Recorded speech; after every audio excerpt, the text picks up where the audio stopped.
Welcome back, ladies and gentlemen, to Freaky Fast Broadcasting on your Monday nights. Tonight, we give you coverage of the ISRC Larry R Productions Truck Series. After being gone for over a month, it is good to be back. A brand new season, returning drivers, brand new rookies, and we cannot wait for the revamped new season, as well as a brand new playoff system that the drivers get ready. But we start things off here at Daytona for the WSSR Dash, as ISRC got to sponsor the last WSSR race. WSSR comes over, will sponsor the first race of the season for season 7, and it should be a good one here this evening. Thank you once again, ladies and gentlemen, for joining with us. My name is Sam Dyer.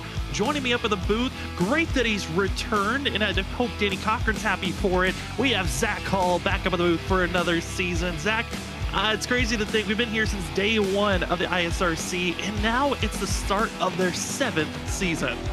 It is mind-blowing, Sam. I tell you, it's good to first off be back, everybody. It's been a while for me up here in the broadcast booth, but glad to have my voice back on Freaky Fast Broadcasting, and of course back here at the ISRC. I mean, like you said, 7 seasons here. It's amazing to see how fast it's grown and the changes, the ebbs and flows they've went through. And tonight, I think, is another great addition to their whole field. I mean, we've got some great rookies coming in, starting it all off with Daytona. Of course, it's going to be fun right here underneath the lights. Yeah, I mean, last season I felt like was the season of the returns. A lot of drivers that we haven't seen for multiple seasons returning back, but tonight might be in this season. It might be even a more of a crazy return. We've got drivers that we thought maybe would never return. We have the whole Armadillos team back, as well as the most winningest driver in the ISRC Truck Series.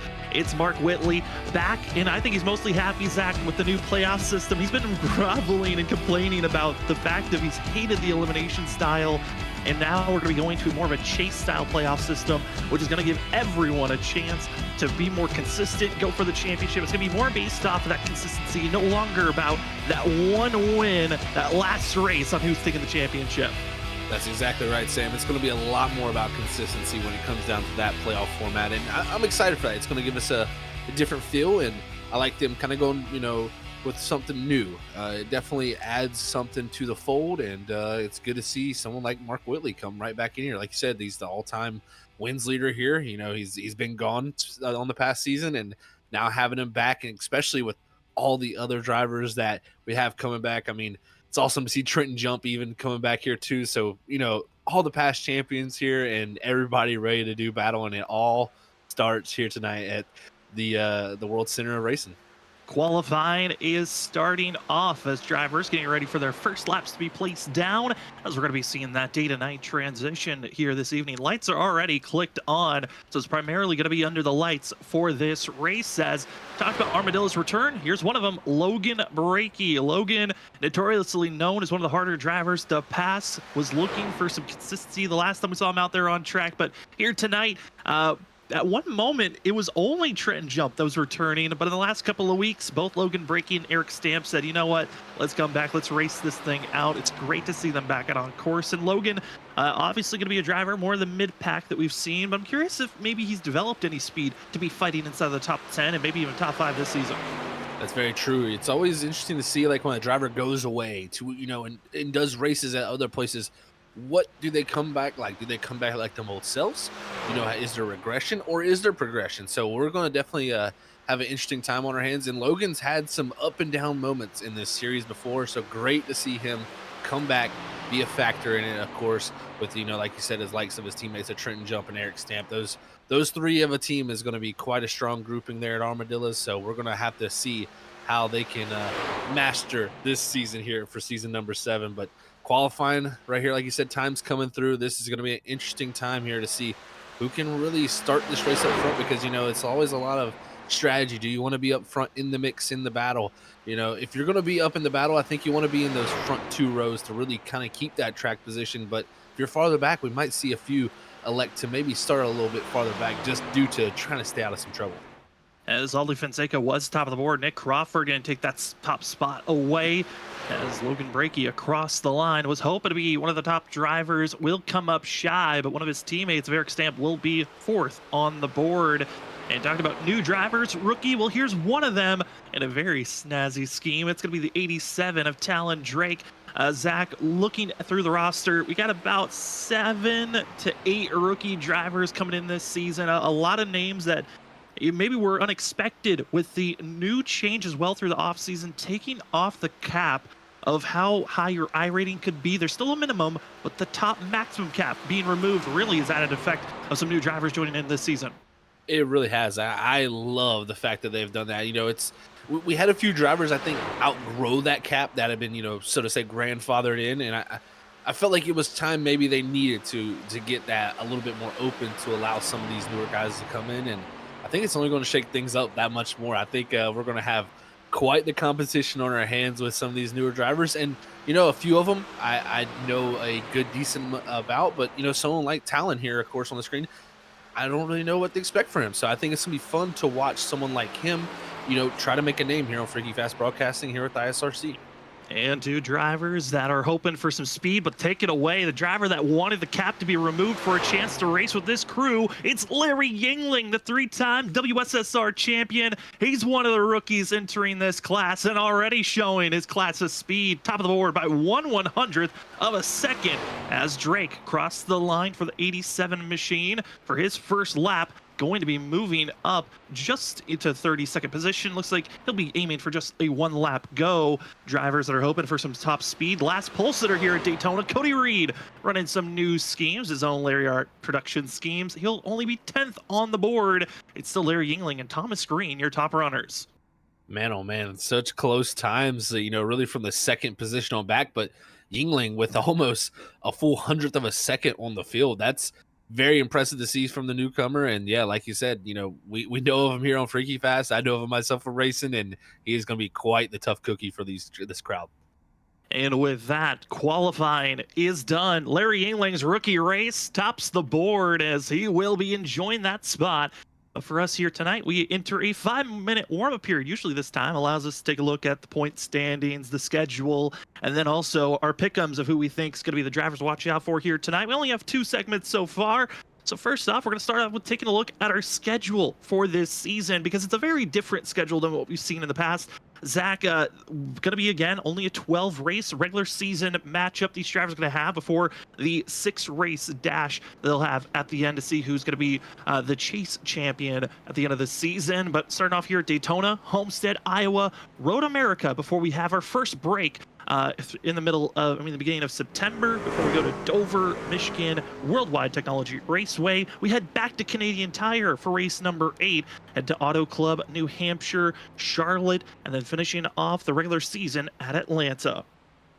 It's definitely quite the schedule. I mean, even the playoffs, you got Sonoma in there, the likes of North Wilkesboro, and, closing out the season at Chicagoland. So some great tracks included in the playoffs also, but definitely always fun to see that the schedule that ISRC brings out because it's always something new, in my opinion. They always bring back some of the tracks that we've seen in the past, but, have kind of not had their shine in the past few seasons, but now they come back and they're right back in the mix. So I think it's going to be quite the showing here, and we'll see how it all starts off, of course, here with 2 races to start off right here in Florida. It's going to be quite a good beginning. I think so as well. I think we're also going to go into a new segment that we might be bringing in a little bit more throughout the season. And we're going to talk to one of our drivers with the time that we have so far in warm-ups and talk to a driver that is our first ever 2-time champion entering here tonight. Going to go for a 3-peat if possible. John Forbes. John, new season. Man, how are you feeling entering into season 7? Yeah, I'm really excited. It's kind of hard to hear you guys over Martin talking right now, but yeah, really excited. Got some new rule changes with the I rating cap and stuff, so got a lot of new guys in here. So I'm looking forward to a little bit more competition this season. We're going to see if we can start off with a win here at Daytona. Well, John, I tell you, it's been impressive to see you through the past few seasons. Like you said, 2 in a row championships for yourself. How important do you think it is to start the season off back where you left off? Yeah, it's important. I think it'll be asked that same question again in like week 3 or 4 when we've had some more tracks that are kind of a little bit less luck-based, I'd say, and that'll be when it's kind of important to start settling down, getting up in the points. But tonight's, at least for me, is just to come out here and have some fun because you never know what's going to happen. So the goal is to just stay up front, and if we don't get wrecked out of this thing, we're going to have a shot at it at the end. But that's the thing, just staying out of that trouble. It's going to be tough tonight, especially with this huge field we got. It certainly is a massive field, John. We're hoping for best of luck for you, and we'll hopefully be talking to you at the end of the night. We'll let you go back to your team. All right, thank you guys. Enjoy the show. Cannot wait for it. That's going to be your Snowy Desert Racing driver of John Forbes, back-to-back champion. Obviously, he's going to be one of the bigger threats to watch out for here tonight, but certainly other drivers of note. And here's some of the drivers that we think might be main focuses here tonight. We're going to start off with my driver of note, and I'm going to go with Go Mason Go. Mason Cassidy in the 17. We've seen this driver develop a ton through these past 2 seasons. It's been a pleasure to see how he's grown at the 1.5 miles and the intermediate courses, but it's the super speedways where the luck base is kind of shown. The 17, I think he might be my driver to watch out for here, Zach, and a good one for sure. That's definitely a great pick. I'm going to have to go with one of the newcomers. I'm going to go with the 67 of Larry Yingling. He puts it on pole, so he backs me up right there with that. But we'll have to see how he can fare through the racing conditions. We know how wild it's going to be when that green flag drops. And we also have our third member of our crew here at Freaky Fast Broadcasting, always behind the scenes for every broadcast. We got Robert Moyer Jr. and his pick of who he thinks to watch out for. Another newcomer, it's Presley Sora, brother of Vincent Sora, the older brother, who is well known throughout the iRacing community of winning tons of big races, big leagues. And Zach, I think this is one of the drivers for sure that we're going to have to keep our eyes on throughout this season. Oh, no doubt. I had him circled for sure as one of the big newcomers. I think he'll be right in the mix to be talks about a championship. So I personally, the one thing I can't wait for is the brotherly rivalry, because I know how competitive Vincent Sora is. I've raced with him a ton, and we know how good Presley is. And, racing the Arkham and Art Series himself, it's going to be, I think, very fun once we get to some of these other tracks, especially where we'll see him racing side by side. We heard it already, luck base when we talked to John Forbes, who might find themselves with the luck and with a win. And John Forbes, one of the few drivers that knows how to get into victory lane. He has won this race twice out of the last 6 times that we've ran here. But all the other drivers to watch out for, Ollie Fonseca, the most recent winner. We've also had Christopher Norris win back in Season 5, John Forbes in Season 4. Season 3, it was Eric Stamp. John Forbes weighing in Season 2. And then the inaugural winner of the ISRC Truck Series, Danny Cochran. We'll see how all these drivers can tackle here tonight as we get ourselves set for the first race of Season 7, as we take a look at our starting grid here this evening. Taking the top spot, we've talked about him quite a bit. It's Larry Yingling in the 67 machine with top of the board. To his outside, probably the most momentum of all drivers outside of the playoffs. At the end of last season, it's Thomas Green in the 18. Then in third, it's the back-to-back champion of John Forbes starting in third. Vincent Sora, Season 1 champ, dominator watch out for. He'll be in fourth with Jared Talmadge, Tom Green's teammate, starting in 5th. 6th is Cedric Hunter. 7th is the Season 4 champ of Nick Crawford, with Christopher Norris starting in 8th place. 9th is Ryan Ferraro. Great qualifying time for the 34. And finishing out our top 10, it's Cody Reed. Starting in the 11th position, it's going to be a new rookie, Michael Miller. Alongside him, it's going to be the 16 of Joshua Kanata in the 12th position. 13th is going to be the 49 of Ryan Burr, with another rookie in 14th of Joshua Stovall. 15th is going to go to the Samuel Garcia.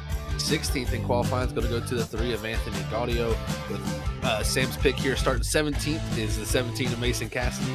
Robert's pick is going to start alongside him in 18th with Presley Sora in the 12 machine. 19th is going to go to Justin Sipes, and rounding out our top 20, it's Ali Fonseca. And in 21st, halfway through the field, it's another rookie, the 44 of Corey Deal. Then in 22nd position, the numbers are just lining up. It's the 2 of Danny Cochran. 23rd, it's the 53 of Eric Stamp. 24th, returning driver, most winningest driver in the ISRC Truck Series. It's the 77 of Mark Whitley. In 25th, it's the 5 of Dakota Moniz. And going to be starting in 26th, it's the Season 2 champ, returning back with his full team, Trent Jump in 26th. 27th will be the 27 of Martin Morales Jr. In 28th, we find Justin Campbell, almost winner of this race last season, showed up 3rd. In 29th, driver that has been quick on Wednesdays. He'll bring his controller over here to Mondays. It's the 83 of Shane Tarian. And finishing out our top 30, it's the 19 of Tyler Dangler. Starting in 31st, another returning driver, Logan, breaking the 29 machine. Alongside him is the 00 and 32nd of Ethan Smith. 33rd is going to go to the 6 of Justin Smith, with another rookie here, and 34th being Talon Drake. 35th is going to be the 01 Aaron Kralik. 36th position in qualifying is going to go to the 98 of Malik Kuntz, with 37th being held by Joshua Freed. Another rookie back here in 38th is Stephen McComas. 39th is going to go to Tyler Horn, and rounding out our 40 truck field is going to be the 20. And guess what? 40 is not the maximum number. We have 3 drivers did say they were not going to be showing up. So next week, when we find ourselves at Homestead, we can have 43 drivers racing to start this season off, as everyone's prepared to get ready here tonight. Zach, 95 laps. We will have a stage break at the end of lap 30. 0 fast repairs. Only 4 sets of tires in pit road to work with here tonight. But what do you think these drivers are feeling? Brand new season in these trucks. A lot of excitement and a lot of nerves, probably most likely, is what a lot of these drivers are feeling. And sometimes that can lead into, like, not really nervous of where you're worried about something, but almost nervous energy of getting the season started and seeing how it plays out for you. So I'm interested to see, who's going to be aggressive here early on. I think you're going to see some big moves and maybe a few that'll drop back. So it's going to be a kind of a mixed board when it comes to strategy, but this first stage, points mean everything. Stage break, top 10 drivers get bonus points, and talk to the drivers, get their thoughts on the over-under on 5.5 cautions here tonight, including the stage break. Everyone felt like we were going to have more than 5.5 cautions here tonight, so we could be seeing a big one with all these new drivers, a lot of aggressive drivers willing to make some big moves. We'll see if they can keep it clean, but tonight we get started for a new season, a new opportunity for a championship, and a new chance to maybe grab yourself a win to start off on the right foot. We enter the restart zone, and the WSSR dash is underway with the rookie of Larry Yingling to the inside, Thomas Green on the outside, as we get rolling and roaring down into turn number 1. Here we go, Zach. It's a brand new season. That it is, Sam. Season 7 underway as we head down to turn 1 here at the Daytona International Speedway. And man, oh man, I can tell you, these trucks are going to push so strong here tonight. The packs are not going to be very spread out. It's going to be stacked up 3 wide for the majority of it. And I think you're not going to see this 2 wide last for long here as they head down the backstretch. So many drivers are going to get some big momentum pushes, but who's willing to be patient enough to not utilize it as our front runners continue to stay side by side? It's also going to be a thing of who can be the smoothest. And with new drivers, prove yourself early on that you're a driver to work with and that everyone can trust you in the early going. Game pushed high, though, it's Cody Reed, but up front, it's still going to be a side-by-side dash, but it's going to be your pole sitter, Larry Yingling, leading lap number 1 to start the season off. And Yingling, it looks good as we hop on board, get a sense of what it's like being the leader. And Zach, this is probably one of the most comfortable places to be so far. It definitely is. And what you're trying to do here, if you're Larry Yingling, is just be as smooth as possible. Be predictable. That way it allows the 11, as I was just about to say, he's going to push him. John Forbes. We know John Forbes. He wants to get out there and lead this race, being our past 2-time defending champion. He wants to get out front here early and get to that lead. So quickly, Larry Yingling learning that these drivers are very cutthroat and they will go for that at any time. They certainly will, and they've had plenty of practice. This past Friday, they had the Clash for themselves. It was a 30-lap, just go as hard and as aggressive as you want. And it was Eric Stamp that won that race. But for the majority of that time, the drivers were 3 wide, so they know how to practice staying 3 wide. Difficult part is they only were able to stay 3 wide for 5 laps. So we're expecting it maybe at the end of the stage to get hectic. But those moves, like we just saw from the 11 John Forbes, exiting the corner, sliding yourself high if you're on the inside, that's the biggest way that you can make some passes and move forward as well. Working with your teammates going to be a big thing. Zach, Snowy Desert Racing, Nick Crawford, John Forbes, Christopher Norris, Cody Reed, they dominated this race last season, but they ultimately did not win it. It was a tough white flag they had to go through. That it was. And Daytona always usually comes down to, how do you race with your teammates? How well can you work together? How well can you get positioned in the right spots? And I'm already seeing a lot of, teammates up front here. I mean, you got Thomas Green and Jarrett Thomas, they're of course together, but you also got Larry Yingling, who was leading this race. He's had Vincent Sora and Cedric Hunter up there in the mix with him too. So you got Snowy Desert Racing, Cochran Sora Racing, and a few others right there in the mix, ready to, gang up on each other and really try to utilize those numbers. You're also seeing side drafting, not willing to give up a lot of space, kind of trying to force the driver to the inside, not to get any little bit of run high as John Forbes. He's willing to stick it very closely, but get a little bit of a closer sense of what it's like further on back. We hop on board the 38 of Christopher Norris, who runs in 9th place and currently trying his best to stay side by side as he's ripping the top, and he's got a familiar face to be running with them, with Cedric Hunter in that pink Hello Kitty machine. That he does. Cedric Hunter here right now, right ahead of him. And, you know, Christopher Norris, if anything, you see granted the big checkup. That's one thing you got to pay attention more to than anything when you're racing around these super speedway tracks and it's stacked up 2 by 2 like this. At some point, someone has to lift out the throttle, and that only trickles farther and farther back throughout the line. And you got to be paying attention, because if you just hold it wide open, you're just going to be running people over, causing major incidents. So great job there by Christopher Norris to be heads up on that checkup and get that truck slowed down so he didn't cause no issues. Yeah, Christopher Norris, Cody Reed teammates, going to be side by side with one another, going to be willing to give space if needed. And behind that 38 machine on the outside is the 3 of Anthony Gaudio, one of our biggest movers so far of anyone on track. And it's not a lot, just 5 positions here in the first 5 laps, as some drivers have a little bit of blinking issues for themselves. And that was something we were notified on, Zach, is connection issues. This server does not help most of the field. It is a chance of major wrecks of drivers not actually hitting one another. It's definitely a major concern of mine, Sam, especially when you get very close side-by-side side drafting going on. You know, that's where you could run into the issues of that connection and, like we like to say, net code popping up. So it'll be interesting to see if that causes any issues, but I have already seen a few moments where trucks are kind of just jumping around. You know, you get that it almost looks like they're not really connected to the ground sometimes when you're lagging, and the truck just kind of moves left to right all over the place, and that can definitely cause some issues. So crossing our fingers, nothing happens here, but I think they'll get that all sorted out next week. Mark Whitley, 77 machine, most winningest driver in this series with 17 wins entering tonight. Did not run last season and has ran part-time at few seasons for himself, but this feels like this is the season. Mark Whitley has seen so many of his other competitions. Throughout 6 seasons, there's been 5 different champions. This 77 is yet to take a championship for himself. Had to take a full season off of last season, reset, came back even before he knew that they were changing up the playoff system. And I think, Zach, this is the most exciting thing, is getting to see what Mark Whitley's competition level will be, especially with the rivalries that are back full bore. Mark Whitley, Vincent Sora, we documented their rivalry back in season 1. We also have Ethan Smith and Trenton Jump from Armadillas. They're going to have their own rivalries. I think it's going to be fun to see the dynamics and how they're different after a couple of seasons away from one another. No doubt. You know, we definitely know, well documented on those rivalries for sure. And you never know, we could have some new ones pop up for sure. We got some great names that have joined in here. You see right there that blinking issue that we're having there. I think that's Presley Sora, and I think I've also seen it from Vincent Sora, and you know, that's probably going to be a common occurrence where they both blink at the same time due to them being on the same internet. So definitely don't want to see that happen too much for them, as I know that can be very it can just throw you off, especially with the drivers around you.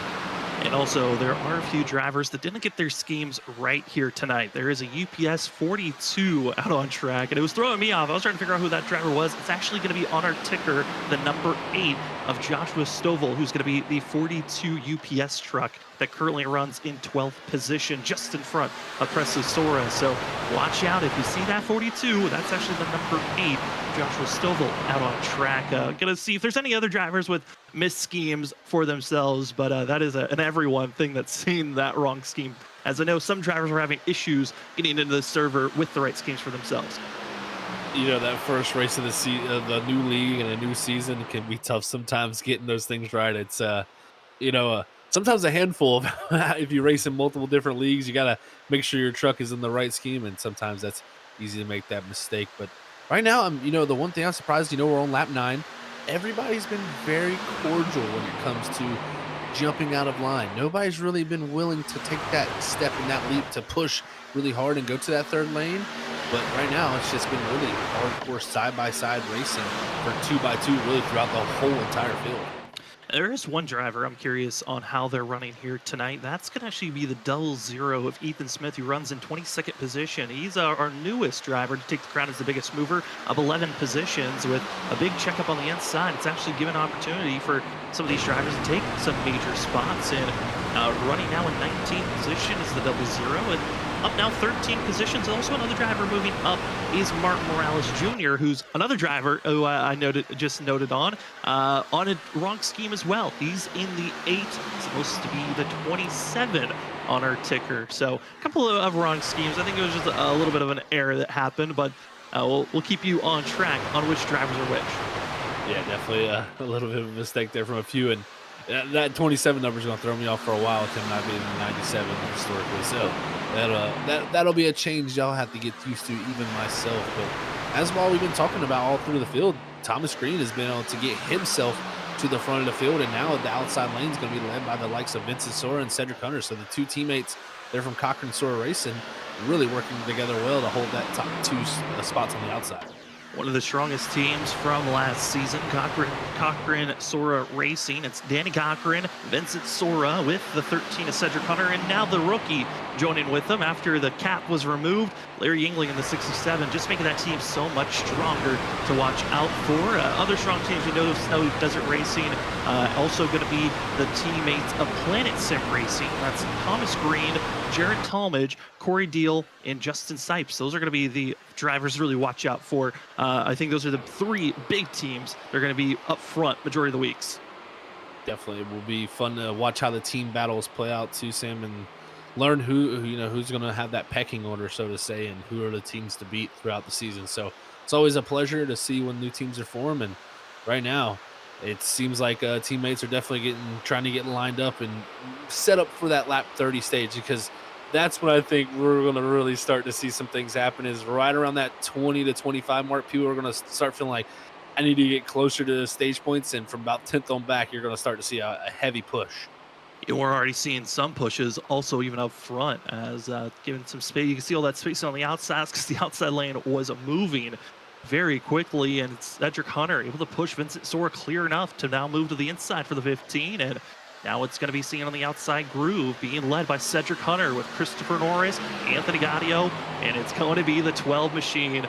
Presley Sora has found himself now inside of the top 10 and inching closer and closer to that lead position he knows he can be, as another big shove, and Vincent Sora going back and forth. He wants to make sure he has his teammate behind him.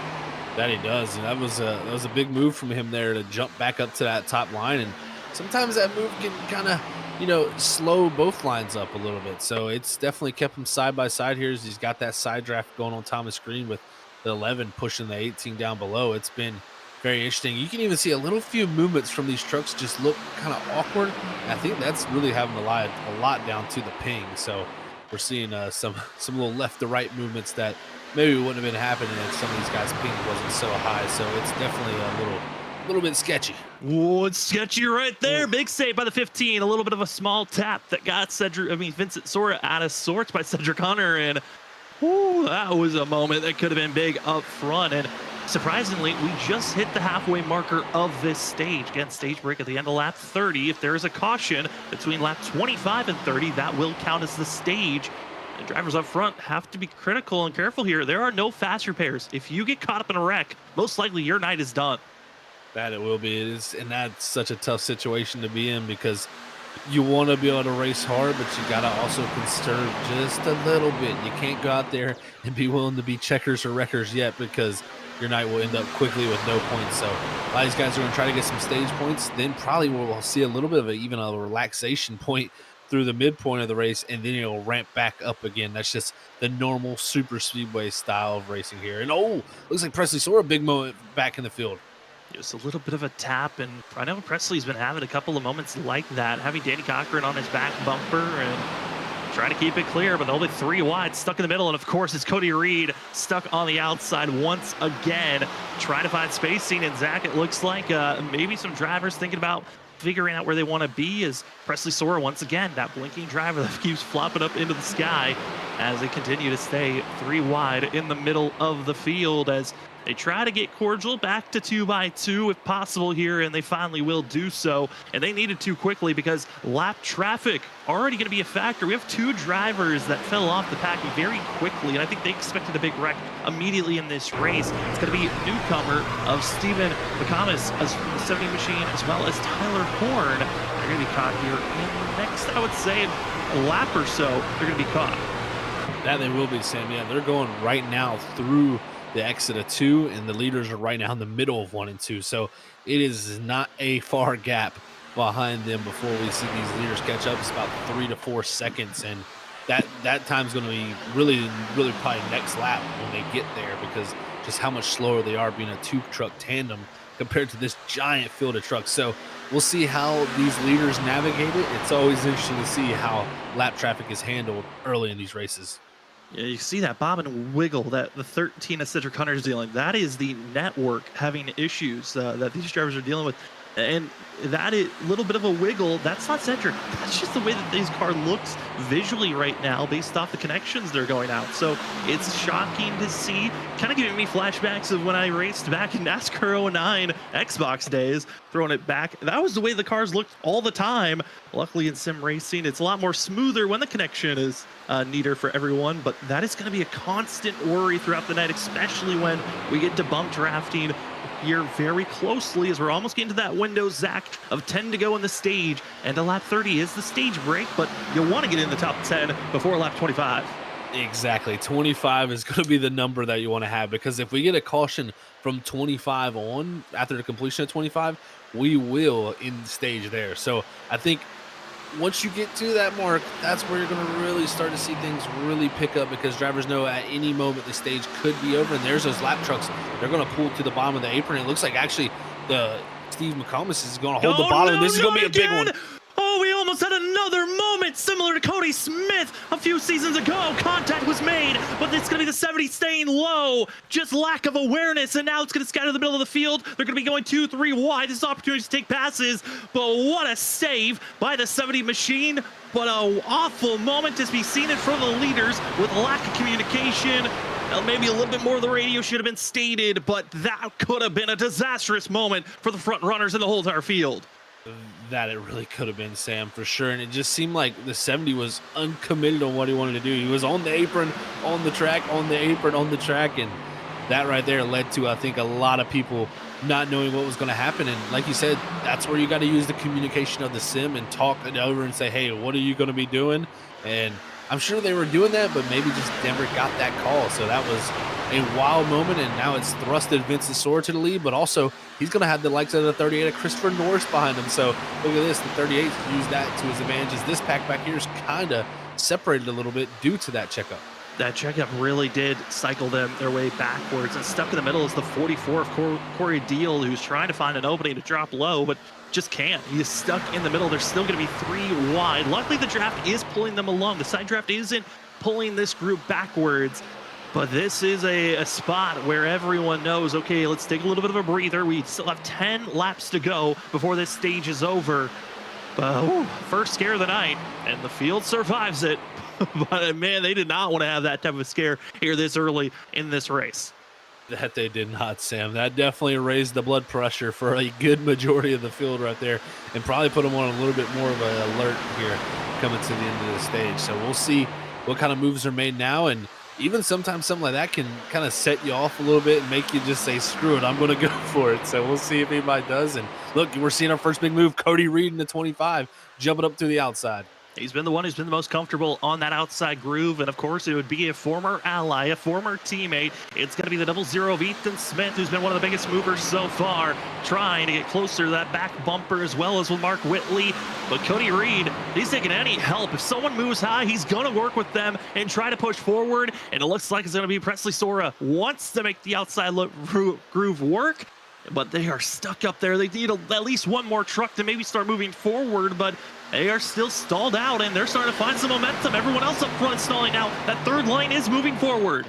John Forbes jumped up to block that middle lane, and that really stacked that lane up. That allowed now the bottom to pull to the lead here with Cedric Hunter, but it's the likes of Christopher Norris who jumped up in front of Presley Sora here to get that push, and it's just showing here when they want to go 3 wide, they can do it. They can do it, but these trucks so loose. If you give a bump in the wrong spots, through the center of the tri-oval, through the center of the corners, just one bad little contact on a different quarter panel, even if you're dead center, could cost these trucks to get haywire. But we stay 3 wide, and it's Christopher Norris leading the outside groove. His teammate John Forbes leads the middle, and Cedric Hunter in the 13. These 3 drivers notoriously known in the truck series for being inside of the top 5 at every super speedway we go to. And once again, Zach, it's the same characters that always find a way to get up front. That it is, and I think we're seeing a few drivers dropping back, like Nick Crawford. He's seen what's going on. He says, I'm getting out of this situation. And, you know, the 3 wide, I really wouldn't worry about too much, but with the connection of a lot of people in this server, and the cars just jumping left to right in the corners. That is what's going to scare me the most personally. Just watching that is giving me a little bit of an anxiety attack. Contact! Middle of the corner. Could be drivers going back and forth. Christopher Norris gets body slammed to the outside groove with Anthony Gaudio. And once again, what could have been a scare. Everyone gives space. They give openings. And now we continue to stay green with 7 laps to go left in the stage. And if we get a caution this next lap, the stage will end. So this is go time. There's no more patience or give. If you want those 10 bonus points, or at least get 1 bonus point, you got to make sure you're inside of the top 10 to get any position possible. And up front, it's led by John Forbes. He's feeling the most safe because everyone else behind him has been bumping and banging against one another. That's right. The outside line is deteriorating right now. It's being led by Vincent Sora. That 3 Anthony Gaudio. Now Christopher Norris has jumped back down up to that middle groove and is able to help out. But man, I tell you what, who's been making some big moves? Mark Whitley up to the 4th in that bottom line. Let's see what the 77 can do here to try to position himself forward along with Cody Reed in the 25. And also a color scheme that we haven't seen for a while, the 80, Justin Sipes. He's in 9th place. He's on the inside just behind that purple and black Cody Reed machine. He's got Larry Yingling behind him. He's been slowly making his way forward. There are drivers it is so good to see back out on the track in the ISRC Truck Series. They're making their showing here early on in the WSSR Dash, that they are here and they are ready for a chance to fight for a championship, and their momentum could start now as they cross the line. We're in the spot where you got to make your moves now, because if we get a caution, this will be the stage. That it will be, and this is dire moments right now. If you got that 18 of Thomas Green up top, he jumped to the outside. He wants the help of Vincent Sora, and that's what sometimes it comes down to when you make these decisions as a driver. Which driver do you want pushing? Do you want Cedric Hunter pushing you, or do you want Vincent Sora pushing you? I think Thomas Green saw that 15 up top as, ooh, looks like 25 now. We're going to be almost 4 wide here, going off into 3 with some trucks checking up. Stacked 4 wide, backing out. It's going to be Cody Reed. He'll stay on the apron, trying to stay down low if possible with the momentum that he has. Everyone spooked for a moment, but they stay green for now. Cody Reed went from battling for the lead, now all the way to the end, and he'll lose the draft for the 25 just to salvage the field and his race. But up front, it's now going to be 4 laps to go. Our top 9 pretty good, clustered up to one another, but from 10th on back, watch out for these major runs they're about to be building up. That's exactly right. I'm looking for some major runs here. You got the likes of the 10 truck of Jarrett Talmadge right there stacked up with the 67 of Yingling. If they can get a big suck up here to this pack, he might be able to make a move, but at the same time, he's going to have the likes of Ryan Ferraro to his outside. So sometimes you're stuck where you're at, and sometimes you're able to make those big moves. So it's just really depending on the situation, and the runs are coming. And see, it's going to be Ethan Smith on the outside with 74. Nick Crawford going to be trying to make that 3rd lane work if possible, but they're pretty far back. That's the 15th and 16th position if they want to move forward as they cross the line. It's going to be 3 laps to go as, oh boy, watch out through the grass. That's going to be seen. Thomas Green. Oh, driver flips. Mark Morales went upside down and lands on his wheels. Some drivers facing wrong, and that will be the stage. It's going to be interesting to see who exactly is the leader. I'm looking to see who's ahead. I think Vincent Sora is going to be the leader and the winner of that stage. So, wow, what a moment there. And like you said, Thomas Green was going through the grass there. Something happened to him, and then all of a sudden we see the 27 here upside down almost. Multiple different drivers. Here's what happened. Tamar Morales, who's the 8 on screen, and he's going to be seeing all this action. He gets clipped by Ryan Ferraro. That ships him back up. And oh, boy, that was a big netcode flip that happened there. Nick Crawford also involved. Other drivers trying to slow up if possible. As also it looks like the 44 Adil had a moment. And everyone else able to advance around. But a huge contact. Ryan Ferraro is out of this race. Nick Crawford required damage for the 74. Here's what happened to the 44 to get him facing in the wrong direction. That it was, and this is such a tough break. And like you said, it was almost like a netcode flip that put him right back down onto the surface. So it is very interesting. Oh, and you see the 44, he was trying to miss the wreck, got in the grass, and that spun him around down into the 83 of Shane Terrian. And man, oh man, that's a tough break there for those drivers. Curious if maybe we can get a look at the 18 currently in 3rd on the board, if we can get a replay of what happened to him going through the tri-oval, because that's kind of what startled a lot of these drivers. As they were going off the exit turn 4 into the tri-oval, has John Forbes behind him. Into the tri-oval, just looks like a bad bump from Cedric Hunter. Chips him to the grass. Yeah, it definitely was. I think a little off-centered from the 13. And when you're going through that tri-oval, the truck gets very, very light. And that's when you really don't want someone to be off-center on the bumper. And that's exactly what kind of startled the field. And I think made a lot of people kind of second-guess what was going on. And that kind of led to farther wrecks down the field. And with all the movement, Vincent Sora, your stage winner, going to be up front with John Forbes. Thomas Green in third. Cedric Hunter fourth, as well as going to be Anthony Gaudio, Justin Sipes, Christopher Norris, Mark Whitley, Danny Cochran, and Larry Yingling will be the 10 drivers getting bonus points for themselves at this stage finish. And now drivers have the decision of entering pit road. And Zach, the timing of this yellow really does make things a little bit more fun looking at the fuel window if we stay green from here on out, on how these drivers could be reacting, as we're expecting everyone to enter pit road here. Yeah, it really kind of does add a new fold to it because, you know, with it being at lap 30 the stage, it was kind of cut and dry, in my opinion, with being a one stop from the end of the, you know, after the stage to the end of the race. But now it's going to be a little bit more closer. Oh, someone just had a big mistake farther back in the field getting into a box. So we'll have to see who loses some spots out of that. But we'll see here is, oh, looks like Vincent Sora is going to slide through his box, so he's going to lose some spots there.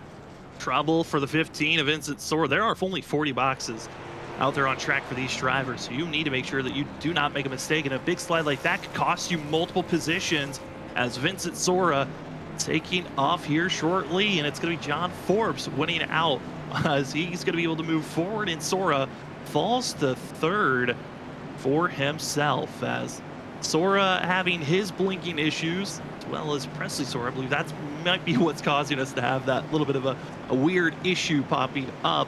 But we're going to see if we can have a quick talking with Vincent Sora from that Cochran Sora Racing team as our stage winner. See how he's feeling after the first 30 laps of this race being put down, on what speed he's got. We're going to see if we can cue him up. 15 of Vincent Sora, you there? I hear you.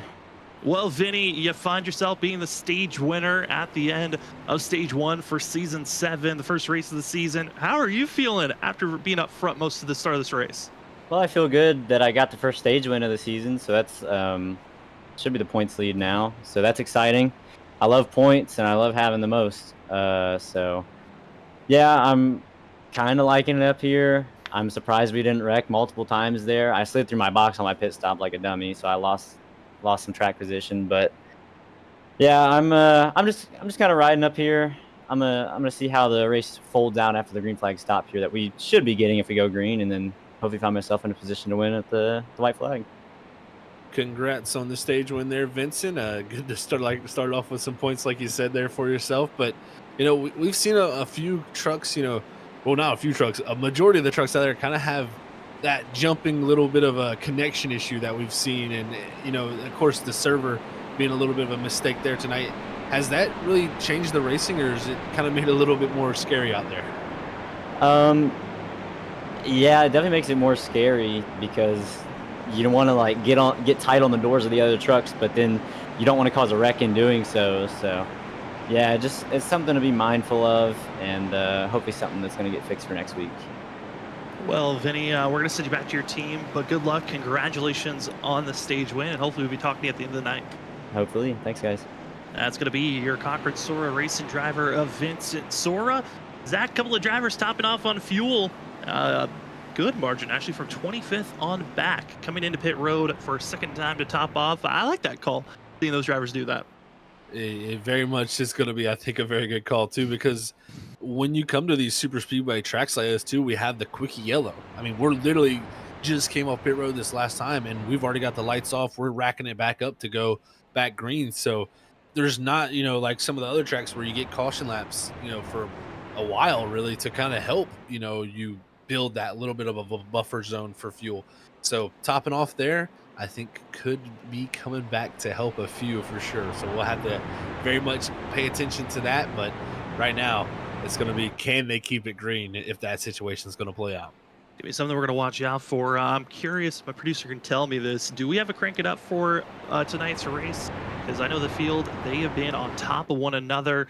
and getting ready for this race to see how they're going to go. We're going to see if we can get it crank it up for the start of this restart and see if we can hear the loud noises and the splitting moves that these drivers are going to be willing to make to try to move forward on this restart. As we are watching the ISRC Lara Productions first race of Season 7. It's the WSSR Dash as the pace car is about to make the hard left-hander to pit road. The rest of the field stacked 2 by 2. And it's time to go racing here once again at Daytona as we are green. Crank it up. Here we go as they roar down into turn number 1.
And we are back, ladies and gentlemen. If you're just joining us, well, hopefully you enjoyed that crank it up for this back from our restart, our one and only caution of the day coming off the wreck, and also our stage break. As tonight, we have been seeing drivers having some big moments, major saves in just the 30 laps of tonight's race. But we are now into the zone where it's about racing to the end. We've got green flag pit stops expected, but big moves already happening for third place. Trying 3 wide, almost went 4 wide, as Justin Sipes going to be on the outside groove. The 80 machine wasn't able to get rolling as quickly as he wanted. But this is a race about survival, luck, and drivers want to be up front.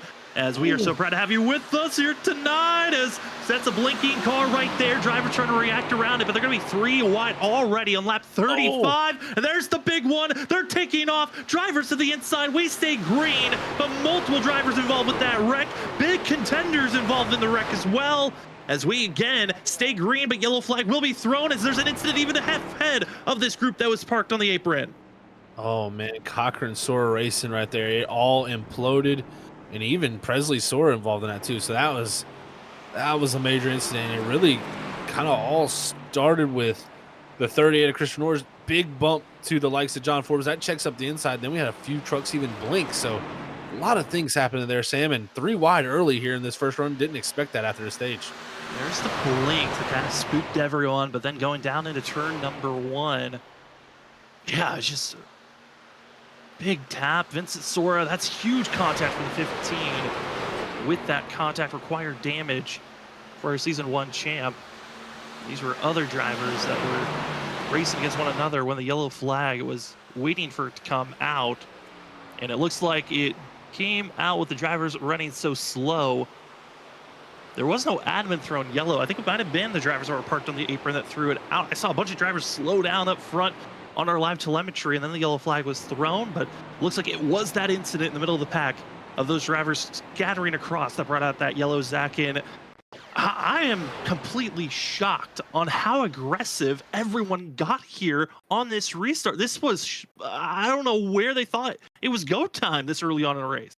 Yeah, and you can see right there the 80 truck, that white truck there, kind of just comes down the racetrack a little bit, maybe to follow Mark Whitley's draft a little bit, and just hits the 67 of Yingling, who from there hits his teammate of Vincent Sora. That takes out both of them.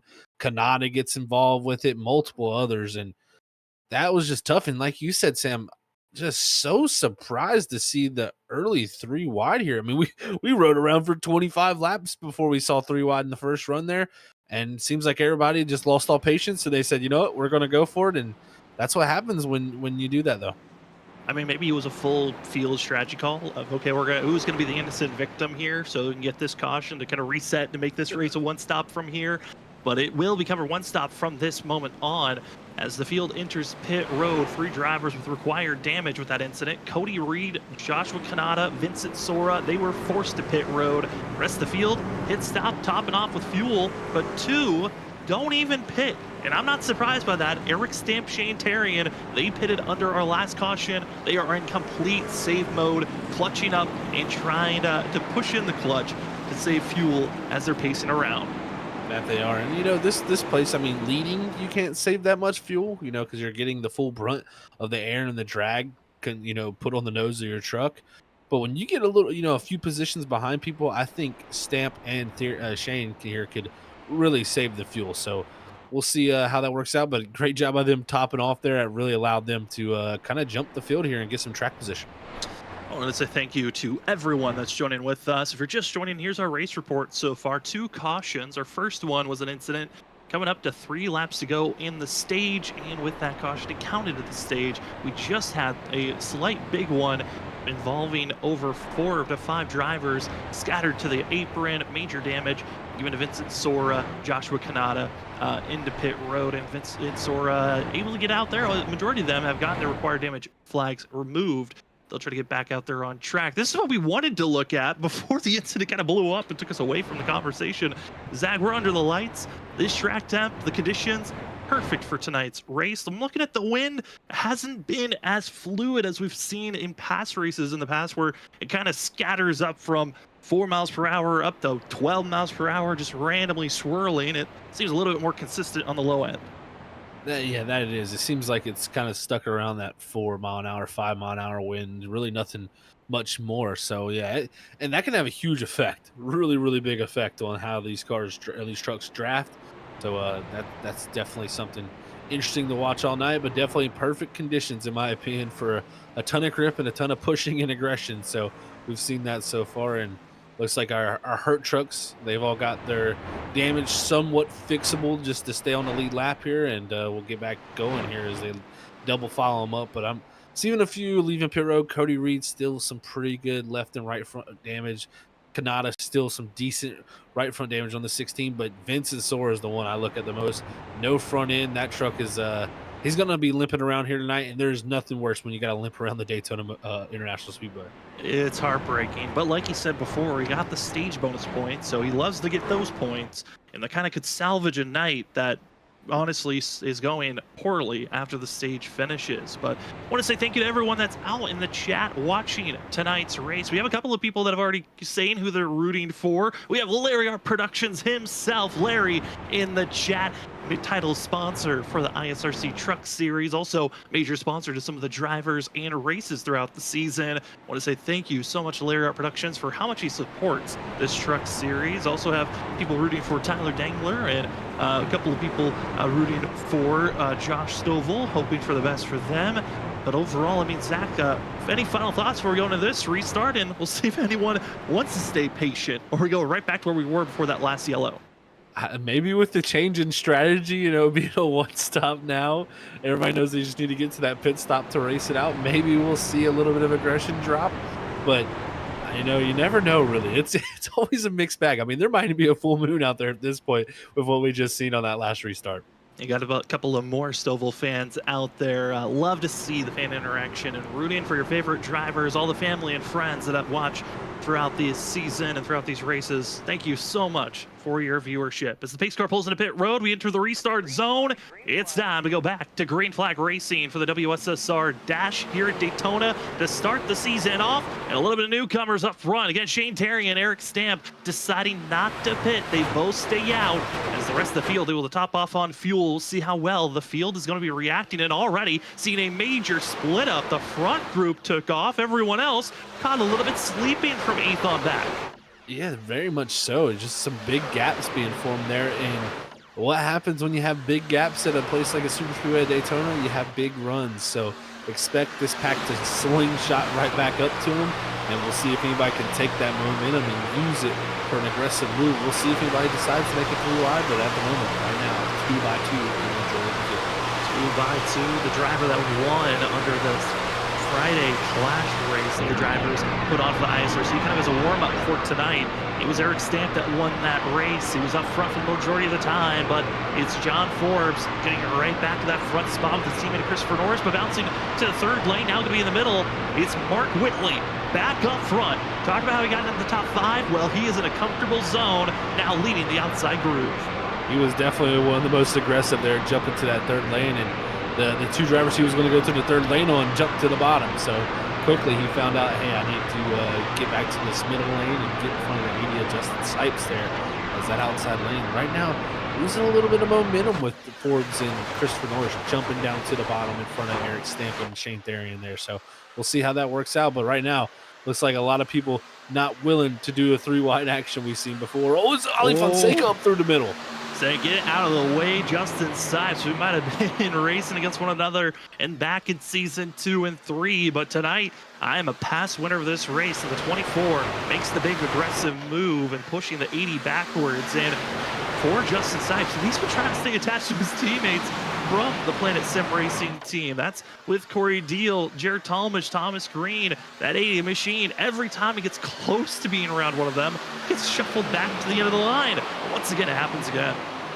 It does, and right now we're seeing a lot of people just heavy side drafting his old big move from Shane Therian up front. He's going to put the side draft on the 11, and guess what? John Forbes, you made the move to block it off. You didn't get up high enough now, and you're going to go to the sucker hole, so to say, right through the middle with no help. But the 42 jumping to the inside or in the middle there, he's going to try to make that move. Shane Therian, he knows a couple of the drivers in this series here tonight. If you've never watched the 83 machine coming into this season as a part-timer, he's not going to run the full season, but when he shows up, going to be a huge threat to watch out for every single race. And what makes the 83 Shane Therian so unique, he's a controller driver. Most of these drivers have a wheel and pedal setup.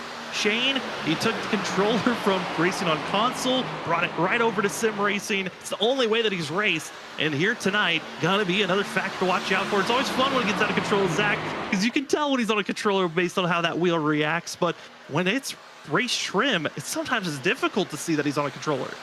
It really is. You know, I was a teammate with Shane Therian at WSSR for one season, and you know, just talking to him about how things work with the controller and just asking him those intricate questions, it was always so mind-blowing. And then, you know, he looks so smooth. You would never expect it if you looked at the wheel. And then, like you said, if something gets a little sideways where he has to catch the truck or the car, I mean, the reaction of the wheel going back and forth is actually one of the most fantastic things you could ever watch. So I thoroughly enjoy his onboard, going back and check it out when he has those big moments, so to say.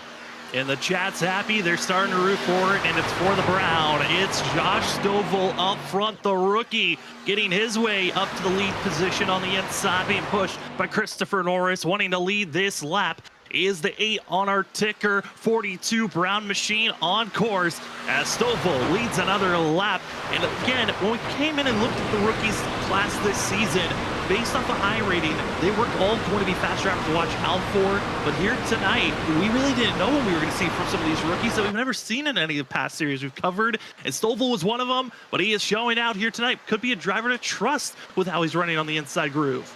That he is. You know, you when you come into a new league like this and you're a first timer here, you got to build up the trust of drivers, and especially when it comes to super speedways. If you want to have someone not leave you out to dry, you want to be able to work with them, you got to show them that you are able to do the right things. And he's been able to do it very, very well in that 8 machine. And he's been able to work his way to the lead, and we'll see how long he can hold on to it because we know how strong or how hard it is here at Daytona. He's getting big pushes from the 38 Christopher Norris, and you got to hold on to that thing with that 38 pushing.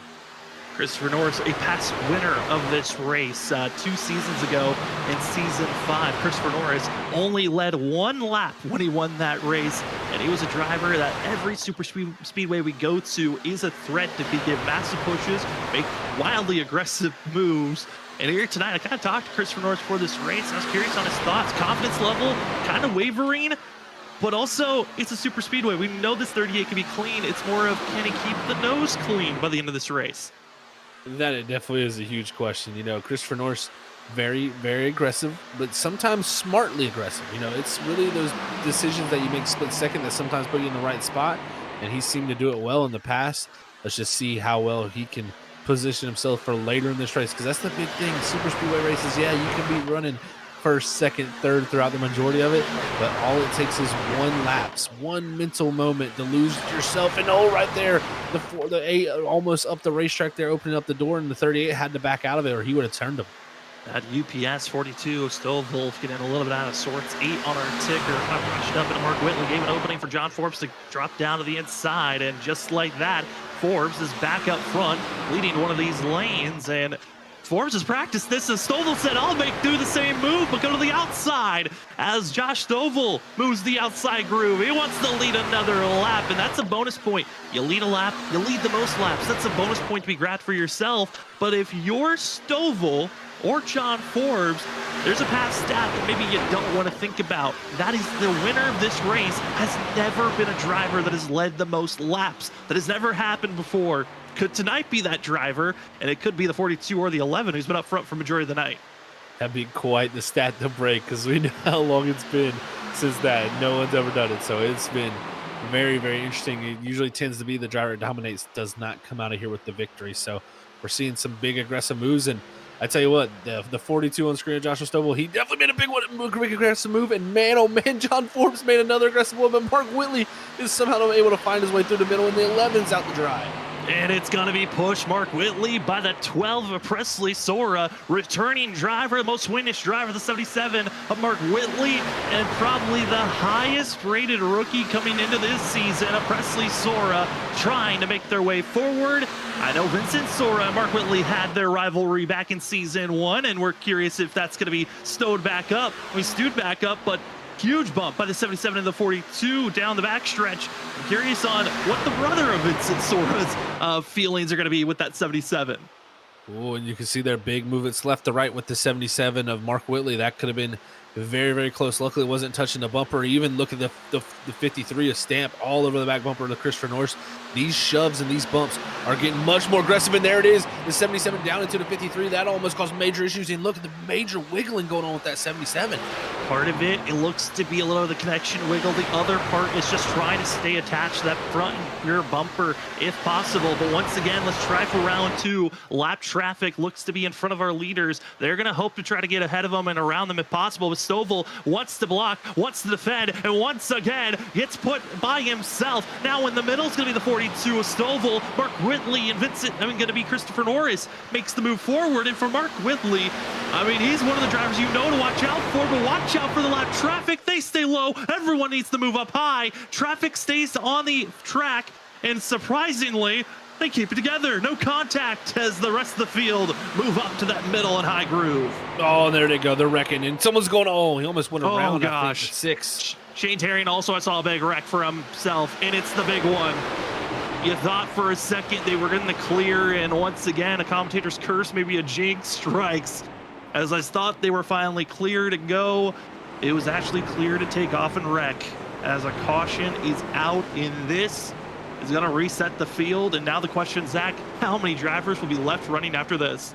That's the case for sure, Sam, there. And, you know, you had the lap trucks there staying on the inside, and they seem to be doing a pretty good job of at least just holding the groove. It's just, you know, the field couldn't find a way around them there. I think the 6 right there is going to come up into the 80, and then from there, you're going to have some others coming here a little bit later and cause this wreck to be a little bit bigger. Everyone's trying to find a way to slow down or hold the brake if possible. coming to a complete halt was hoping for, and see Martin Morales trying to get around. And once again, here's drivers to watch out for. It's going to be that 70 white and blue. And the 6 just was trying to avoid Martin Morales in that 8 machine, and then Martin gets tapped there. I believe that was Michael Miller he made contact with, and got the 8 spun around. The rest of the field tries to scatter as well as they could. Yeah, they definitely tried to do the best they could there. And even I think right here with this view, we might get to see the 6 and the 80. Looks like there's a little bit of net code here, even possibly there. Right there is it. It looked like they were going to make contact still, but definitely turned them a little bit earlier. And there's the 87 getting into the back of Shane Therian. And even Vince Asor there, who was going a lap down, he's going to be trying to get by. And look, the 8 of Martin Morales, who's spun, is going to come right back down into him. And things compile for our stage winner. It just goes from bad to worse as Talon Drake, Steven McComas, as well as Justin Sipes require damage. That's going to force them into pit road. Well, it's a hard decision. Do you want to come to pit road or do you stay out? Because for some of these drivers, pit road makes sense, but I don't know if they can make it from here to the end of the race. But pit stops underway, and for us, we're going to take our first commercial break ourselves here this evening. 51 laps in the books here tonight. Start at 52 as we'll continue to pace, continue to get pit stops done. 95 laps in total. Will we find ourselves going to overtime? It's happened to the past.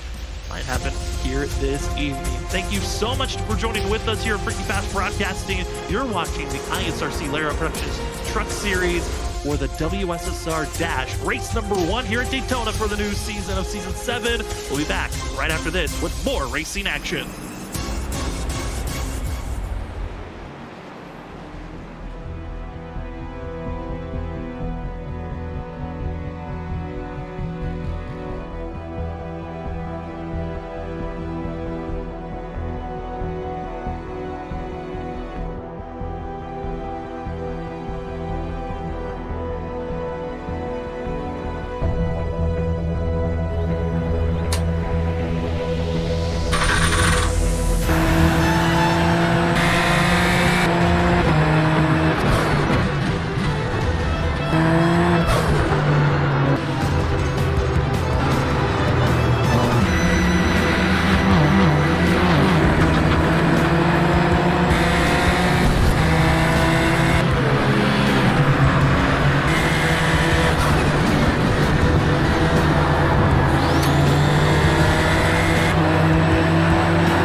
Welcome back, ladies and gentlemen, to Freaky Fast Broadcasting. If you're just joining us, well, welcome to the show. We are done with stage racing. It's all about who's going to win here tonight after 95 laps. It's Presley Sora, Mark Whitley going to be up front after just topping off with fuel and taking 2 tires. But for us up in the booth, it's been a pleasure to give you the coverage. We're back for another season of the ISRC Truck Series presented by Lariat Productions. It's been a fun one. Hopefully you're enjoying the show. If you have been enjoying it, remember to hit that like button. And if you haven't, hit the subscribe button so you get to see all our racing action throughout the week.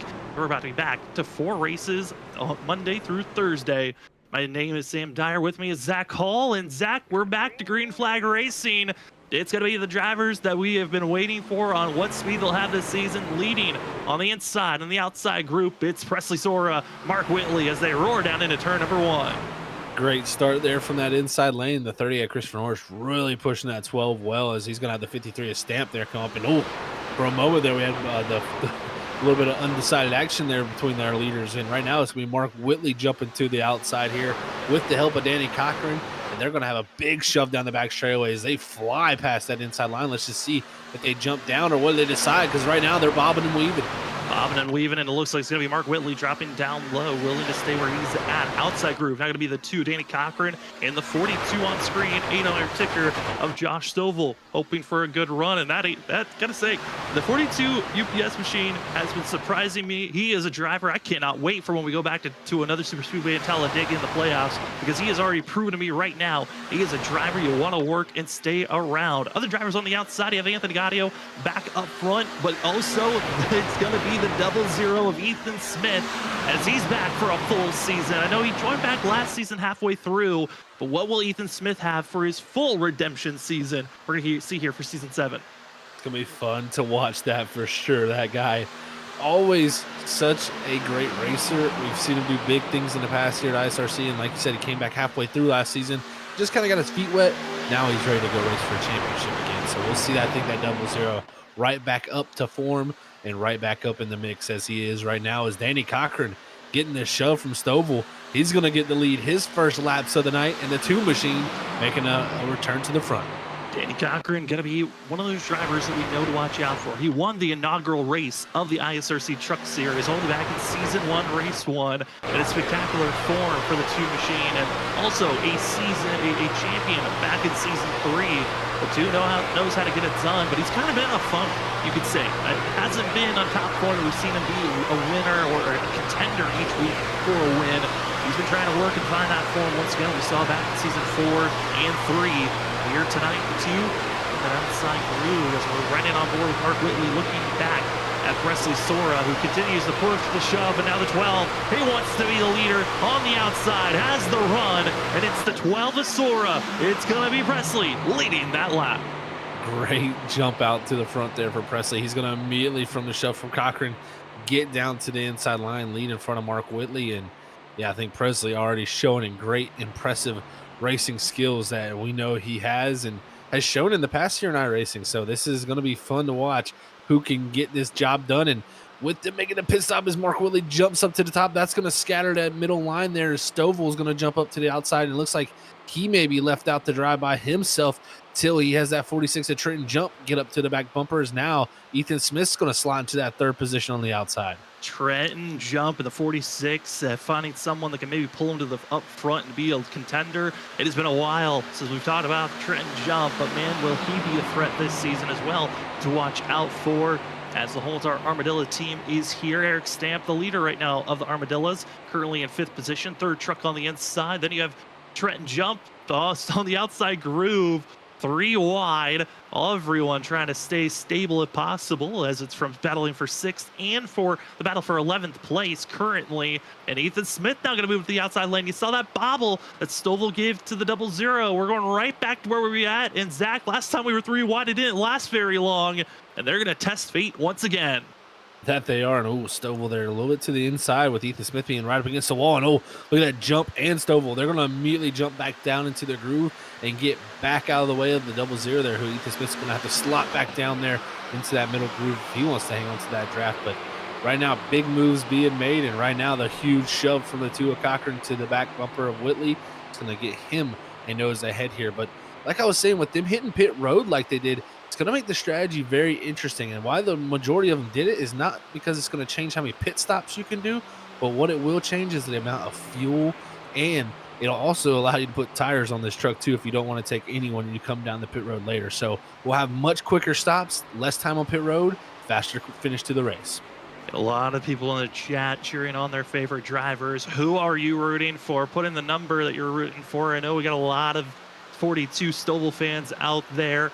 Got a couple. Oh no! Caution wreck! And it's the big one up front as the leaders get caught up in it. And we might have to scratch some of your favorite drivers because the big one strikes, and it's a lot of the fast ones up front. That's just going to come from, unfortunately, a little bit of a bad bump. Off-center bump from the 38 of Christopher Norris, who's going to make it through scot-free. The rest of the field, though, not too lucky when it comes to that wreck there, right there happening at the front of the field. And in a blink of an eye, this whole race changes as over the radio, Christopher Norris saying, I wasn't trying to get on your back bumper. I was getting pushed and shoved from behind. And we're going to see it here, hopefully on this shot, of seeing the 38, 53, and the 3 all in the inside groove, just on top of one another, and nowhere to go for the 12. Bad bump on a terrible spot on the track to be tapped. And everyone else trying to scatter. Saw Ollie Fonseca have a little bit of a glitched almost flip as rest of the field just scattering into one another. Everyone's slamming on their brakes, trying to slow down the momentum. They're going around 185 miles per hour at that point, and it's hard to come to a complete halt at that moment. But drivers involved that wreck with required damage, surprisingly, only one. Ollie Fonseca is the only driver with 100% required damage and has to go to pit road.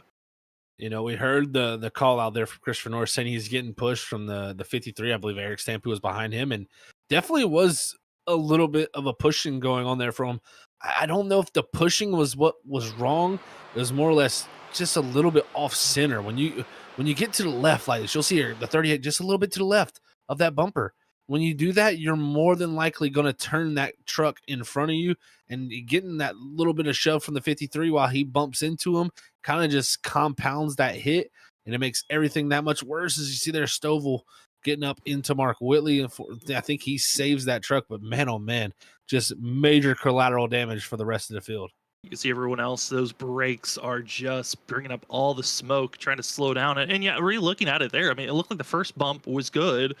It just then the second shuffle over that second tap really did involve, as at 24 of Ollie Fonseca required damage. Logan Brakey and Joshua Freed both going to have black flags, trying to get those cleared as they are leaving pit road. But drivers that are going to be up front, staying out, Dakota Moniz in the 5 machine. So he will be leading this race, and this kind of, once again, takes away a lot of aspects of who's our favorite. And Zach, this is the fun thing of Daytona and Super Speedway racing. You need that luck, like we talked about at the top of the broadcast. Need the luck, and you need to be in position for a win. That is for sure, Sam. Yeah, things change fast here at Daytona. One moment you can feel like everything is going your way, everything is right, and it just takes one little mistake, one little bad bump, and then next thing you know it, you could be riding in 10th, all minding your business, and you're involved in a wreck. You could be riding in the lead like Presley Sora, and you're facing the fence. So it's such a tough place to race and keep that it's going good mentality, because at any moment stuff can go wrong. So this is definitely one of those places where you just got to take your bruises and roll with them. But I think some drivers are going to come out here tonight with definitely some hurt thoughts after what could have been. Absolutely, I think so. And once again, if you haven't already, if you've been enjoying the show that we've been giving you here on Freaky Fast Broadcasting, remember to hit that like button. It lets us know, hey, we're doing a good job on our end.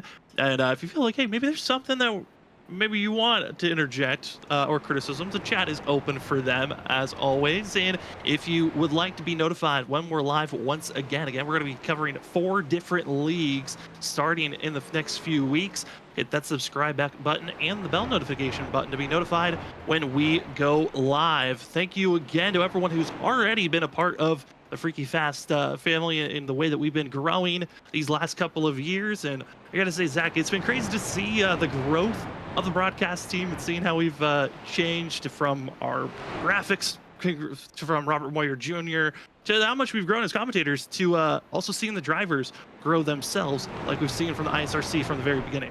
Oh, no doubt. That's my favorite thing I think about sim racing all the time, is just the growth and development. And that's one thing we got to pride ourselves here at Freaky Fast for doing a lot of, like you said. I mean, just continuing to improve on the product that we give out to each and every one of these leagues and make it the best possibility for all these guys. So it's a pleasure. And I tell you what, as somebody who hasn't been in the booth for, about a month and a half, it just feels nice and a nice fresh breath of air just to get back up here and be involved with all this and all the people viewing this amazing league and all the other leagues we handle throughout the week. So it's definitely very, very fun, and I appreciate every moment I get up here. Also want to say thank you to Larry for the likes of Larry Arts Production. Got my Larry's confused there, but Larry Arts Production, if you haven't already, check them out on YouTube and on Instagram if you're looking for great quality content that's going to make you laugh, giggle, and a huge supporter of the ISRC Truck Series and a majority of the drivers that run in this league. Go check out Larry Art Productions today. As we get ourselves prepared for this restart, it's Daytona Moniz deciding not to pit. He's been dealing with some damage. He's going to be on the inside, also showing off some new schemes. The 5 gets prepared for the restart. He's got Christopher Norris to the outside groove, and we are green once again for the WSSR Dash. Here we go. The drivers could take it from here to the end of this race, but will they is the true question as we're green and down into turn number 1. Like you said, Sam, the true question is, will we? And that is definitely going to be a question I think we're going to have to see tested here. And if we do go green here, it's going to be interesting when it comes to that fuel. So could they be able to stretch it out here and make it to the end? That's going to be a question, I think, for a lot of them. But right now, Moniz had that lead. It looks like the 38 Christopher Norris, though, getting that shove from the 18 and the 11 of Thomas Green and the 11 of John Forbes on that outside. And the 18 and 11 been so strong all night. Glad to see them back up in the mix. They could very well be right in the running for this thing. They absolutely could be, as side-by-side racing continues on as this front pack and group. It'll be a majority of our top 18 drivers, a little bit of a breakup for 19th on back. But the drivers are willing to block and make these defensive moves. It almost is shocking when you think about how much more racing we still have left in this run, as now bouncing that third lane. It's going to be the 3 machine of Anthony Gaudio, and go Mason go. It's the 17 of Mason Cassidy. We're right back to 3 wide up front. It's 3 wide, 2 rows deep, as we're going to be seen through the middle. It's going to be Thomas Green trying his best as Anthony Gaudio thought he made the move of the race. Instead, he stalls out and might be going backwards on that third lane. Very well might be, but again, Stovall, one of the big movers throughout this whole entire race in that UPS truck, and he has been flying all over the place. He gives the big shove to Thomas Green. That's allowed Green to get up front, but now the big shove coming from Jarrett Talmadge to the back of that the 42 on our screen and 8 on the pylon. It is going to be interesting to see how this all plays out, because like you said, Gaudio jumped to that third lane, and even Nick Crawford here making his return up to the front here. So great to see the 74 after getting some damage early up here.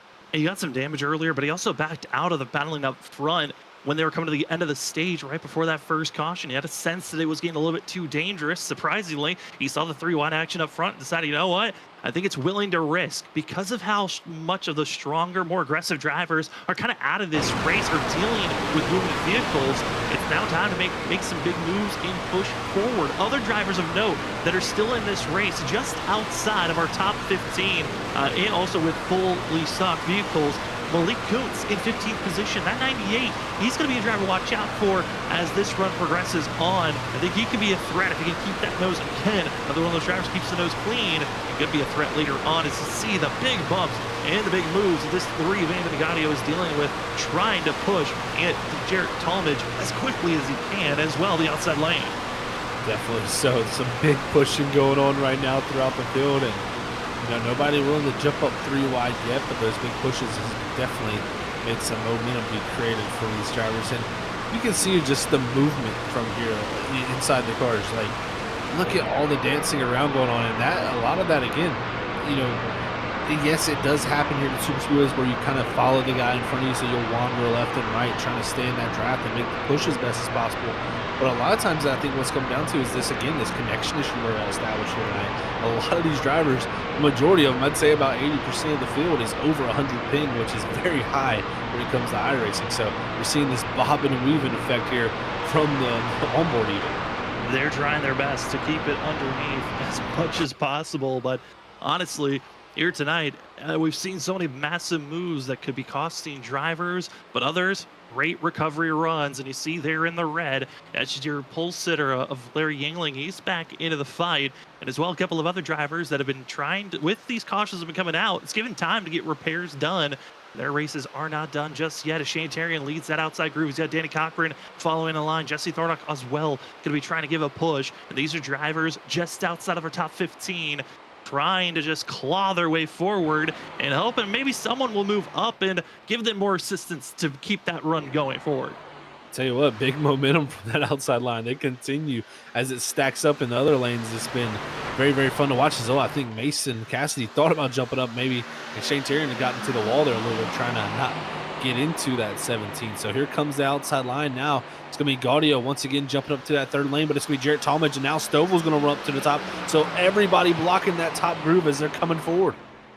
Trying to find a way to stall them out, and it looks like it will work for now. It's Stovall once again, seeing drivers tucking and diving up and down to try to get around, and now we're gonna have another lap car. We've seen this not work a couple of times. We'll try it for another round. Can they get by the lap machine? That's gonna be the 87 of Drake, forcing everyone trying to back off. They're gonna be stuck too wide, and they're already going. It's a wreck in the middle. They just could not stall out in time, and it's the big one, and it's strikes with everyone that's been involved with previous wrecks. Oh man, such a minor mistake there from a few, just the checkups happening, and just so easy to make those mistakes. And yeah, just others ending up on top of each other here as we're going to get to see this all unfold here down into 1 and 2. And just really a lot of people were trying to block off that outside line and cover off the run they had. It stacked things up just right here in the middle, and you're going to see, I think, Mason Cassidy here in the 17. He's going to get a bump from the 98 of Kuntz, who's going to get into the back of the 20 of Thornock, and then that kind of sets things loose there from there. Ryan Bird at 49, I think he got out of that with no damage. He was skewing his way around, and everything just opened up for himself as the field kind of just scattered around. 49, you're going to see from above. Curious if he got any damage. It looked like he might have escaped out of this while everyone else was ricocheting. I might be wrong on this call, but see here as they're recoiling around. He does get a tap there into the 80 machine. A little bit of tap, and I'm completely wrong. I just saw that move right there, and it shocked me that he didn't run into Joshua Kanata. But it makes sense now why he didn't, because he got completely slowed down with all the other taps that he got.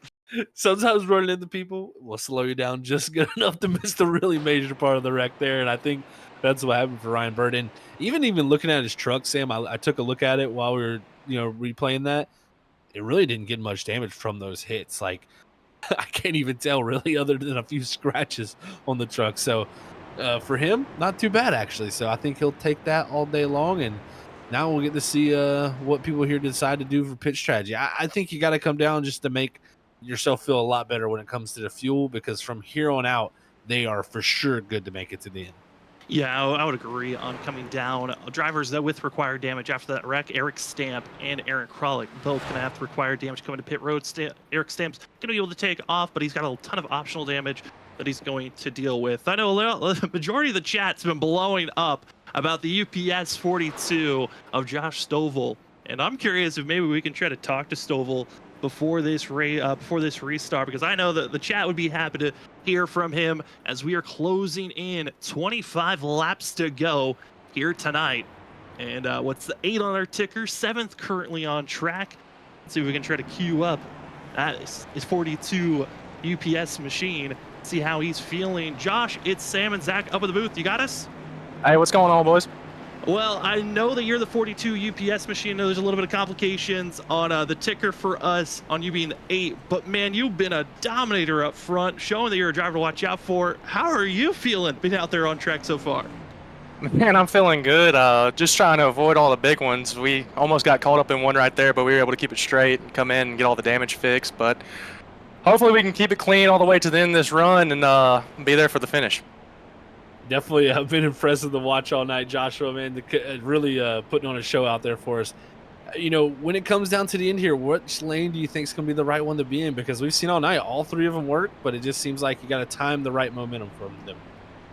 I think you're right there, man. I think it just really and truly is going to depend on who I'm going to have pushing me at the end, and if I'm going to have somebody that I'm going to be able to work well with. But any lanes possible, we'll sit here and I don't know. I'm going to say bottom, boys. I'm going to say bottom.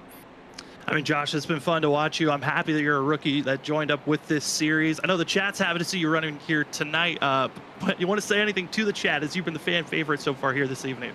Oh, man, shout out to the boys in brown. They came out in full support. So, yeah, hopefully they stick around, and I can cap this off with a win tonight for those guys. Well, Josh, we'll send you back to your spotter, but good luck for the rest of this evening. Yeah, I appreciate it, man. As again, that's going to be Joshua Stovall, 8 on our ticker, 42 is the scheme. And I re-looked at it. He is running the right scheme. There just was a complication on who was having the right number. So that hopefully will be fixed by next week. As the Brown machine is having a good time up front. And Zach, I mean, it is so fun when we bring in new drivers. They have their own fan base and friends and family out there that are watching, and it's everyone rooting on that 42 machine. He's certainly hoping for a good run. Again, 8 on our ticker board is Stovall trying his best, but up front, Larry Yingling deciding to stay out, keeping the track position. Yeah, interesting call there from Larry Yingling, but yeah, I love that interview from Joshua there. That was cool to get to see him, and cool to have another personality in the league. You know, like that's one thing I'd say about ISRC. If nobody knows anything about this league, if this is your first time tuning in, this is a league full of big personalities. And you're going to, slowly see that throughout the season when we talk to a lot of these guys. So it is really fun to see. And, it's something you don't really get in NASCAR all the time. Sometimes these guys are robots, they just say the corporate lines. But a lot of these guys here, they're not like that. They're normal, regular people, and they just love coming out here, putting on a show and racing on a Monday night. So I can't wait for everybody to get to know the rest of the field, but definitely a cool character there in Joshua, and we'll get to see, I think, him right in the mix after what we've seen from him tonight. I think he's definitely made a name already for himself. Yeah, absolutely. The driver that made their name as well, that's going to be on the outside of Stovall, who was our Rookie of the Year last season, Samuel Garcia in the pink and white. Haven't talked about Samuel at all here tonight in the 50 machine. He's trying to keep his way out of trouble, but he's now going to be up front, driver to watch out for on this restart, as starting to get a clearer picture. We know it's not over yet with all the big ones we've had so far. We might have a couple of more wrecks still waiting before this race is over, but we're starting to see who are the big threats to watch out for. Who could be the sneaky driver? It's time to find out as we're back to green flag racing. The start of lap 73. We're close to 20 to go as we are back at it for the WSSR dash of the first race of the season. Here we go down in turn 1, and like we said, Larry Yingling elected to stay out there and keep his truck out in the clean air. And it's not the worst decision in my opinion. The only thing I think you got to be concerned for him there is are wrecking. Trouble further on back, and it's Ollie Fonseca in the 24. Drivers were stacking up in a miscommunication call between friends. Brings out a yellow here tonight as Cody Reed and Ollie Fonseca on this restart trying to go down in turn number 1, and Zach, it just did not line up for the 24 and the 25. That it did not here. We'll get to see here exactly how it happened. Look at the movement there. Mark Whitley, I think, center cutter jump down. Yeah, and Fonseca just going to come across the nose of Cody Reed, who's already there, and heavy hit there. It's going to rip the front bumper off, and I think even the likes of Mark Morales, Vincent Sora, they got a little piece of that. And what's tough for them is they would have been the lucky dogs in that situation. I think because they get this incident, they're not going to get that wave around. So some other drivers probably going to get the lucky dog here, so to say, for them. And as you're going to see here in this picture, 3 into 2 is not going to work. And yeah, it's going to send Ollie around and get a little bit of a hit there. And that might be the end of Fonseca's night, especially when it comes to competing up front. Yeah, with the hard contact up front, it was not good, and a blown engine ultimately will end the 24 night of Ollie Fonseca, who was trying to go back-to-back winner of last season's Daytona race. And his night is completely over for himself. Looking at other drivers that could become a 2-time winner so far, it looks like for Danny Cochran as well as Christopher Norris, they're going to attempt if they can. Danny Cochran a little bit further back than where Norris is, and John Forbes, Zach, he just always seems to be up front. He's hoping that the luck will continue on as he broke the championship curse last season, going back-to-back in the championships and find himself with a couple of wins. he might become the first 3-time Daytona winner if he can get the win here this evening. What a feat that would be. I mean, that bodes well for a possible third championship for him for also. So, you know, John's just got that weird knack to somehow be aggressive, but be so smart when he's aggressive. You know, it doesn't put himself in too bad of a spot, and he's always seeming able to find his way out of it. And we've seen in the past some great finishes from here, going below the yellow line, getting the win here at Daytona. I mean, he'll pull any move he needs to necessary to win, and I tell you, he's definitely showing right now why he's a 2-time champion and the first 2-time champion here at ISRC.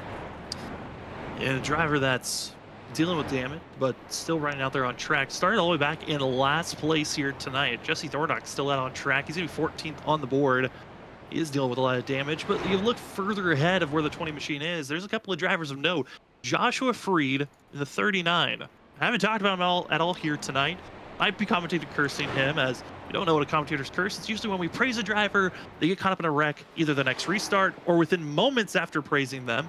We're hoping that doesn't happen. Also, Shane Tarian's recovery to be moving back up, and Anthony Gaudio involved in some good runs. And Ryan Bird, who I thought got out of a wreck, obviously didn't.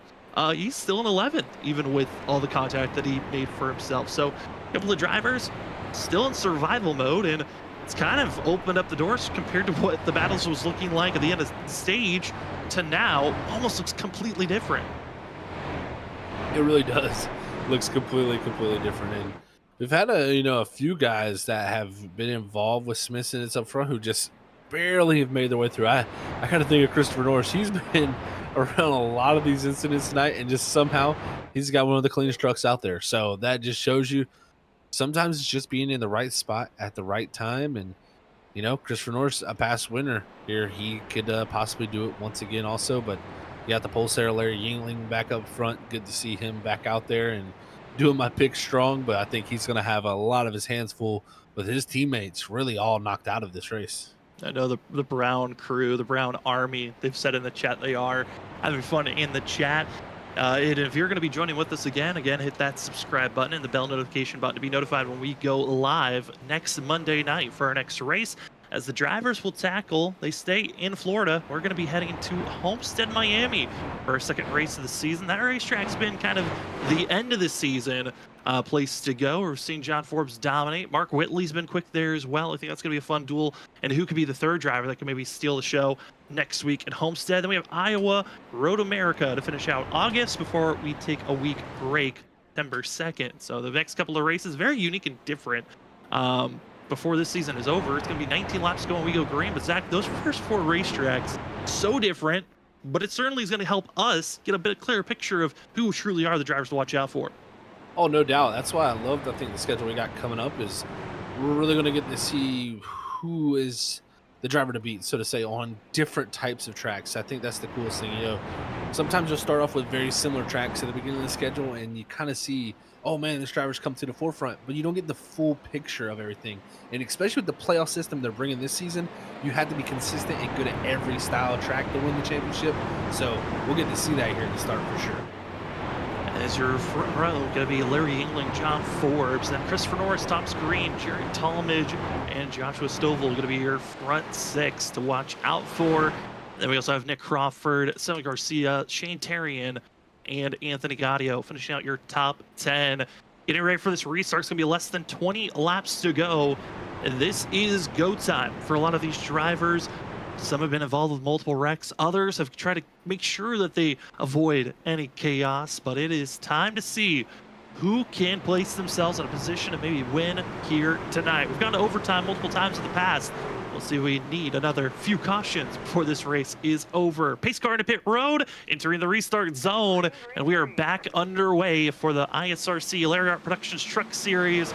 First race of the season, the WSSR Dash is not disappointed. And up front, it's Larry Yingling leading the charge, John Forbes on the outside, and everyone trying to get to the inside row.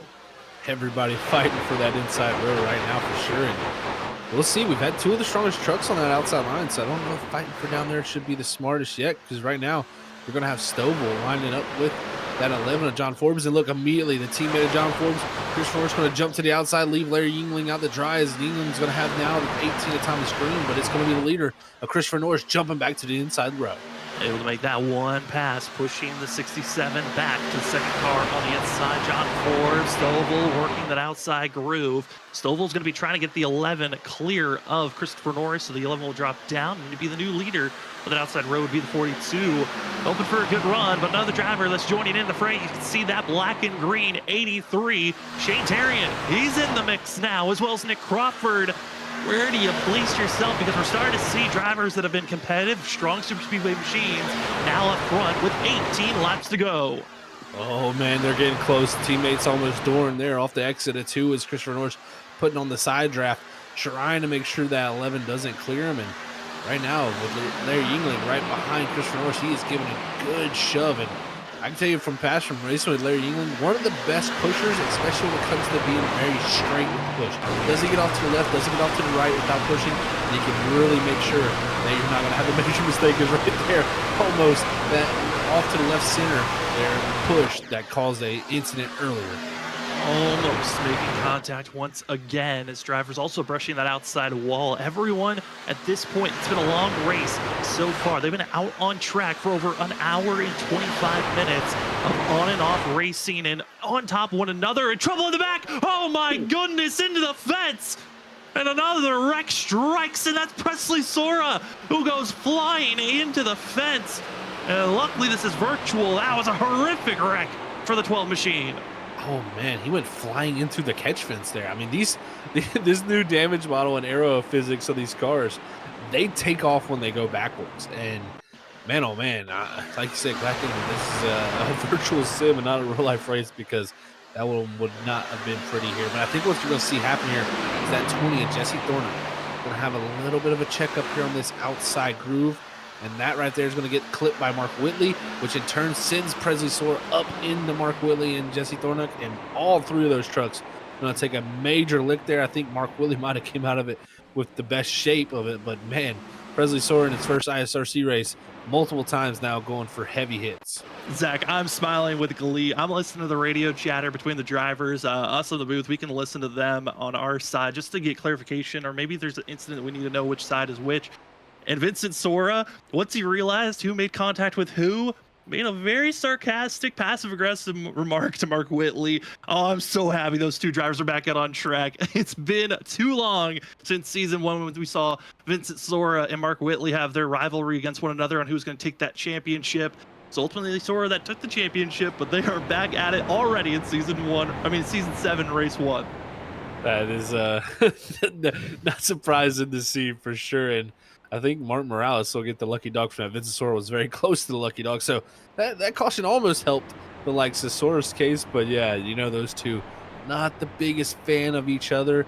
And it's crazy to even think, when you said that, Sam, it just kind of sent me for a whirl, that rivalry dates all the way back to season 1. We're in season 7 now. It just shows you how fast time can really fly, because I felt like that was not that far away. It's crazy to think. I mean, it's been over 2-3 years since season 1 started, and back then Vincent Sora, just a little kid, just beating up on everyone during that time, and now a few years later they're still at it against one another, and it's gonna be the fun rivalries to watch out for. And this is the first time we've seen both drivers on track in a Freaky Fast broadcast since the end of season 1, because Mark Whitley, he disappeared after he disappeared for his season in season 2. Vincent Sora was gone, and he finally made his return last season. Crazy to think that we're finally back to the ways of when this series first started. As pit stops underway, some drivers getting repairs done after involved with that wreck. Up front, though, it's the teammates, Christopher Norris, John Forbes. They're going to be up front, teammate working with one another here, Zach. It seems like John Forbes, Christopher Norris, they're trying to be the leaders of both lanes. This might be the toughest task, though, because do you get in line or do you hold the lane that you're leading at this point?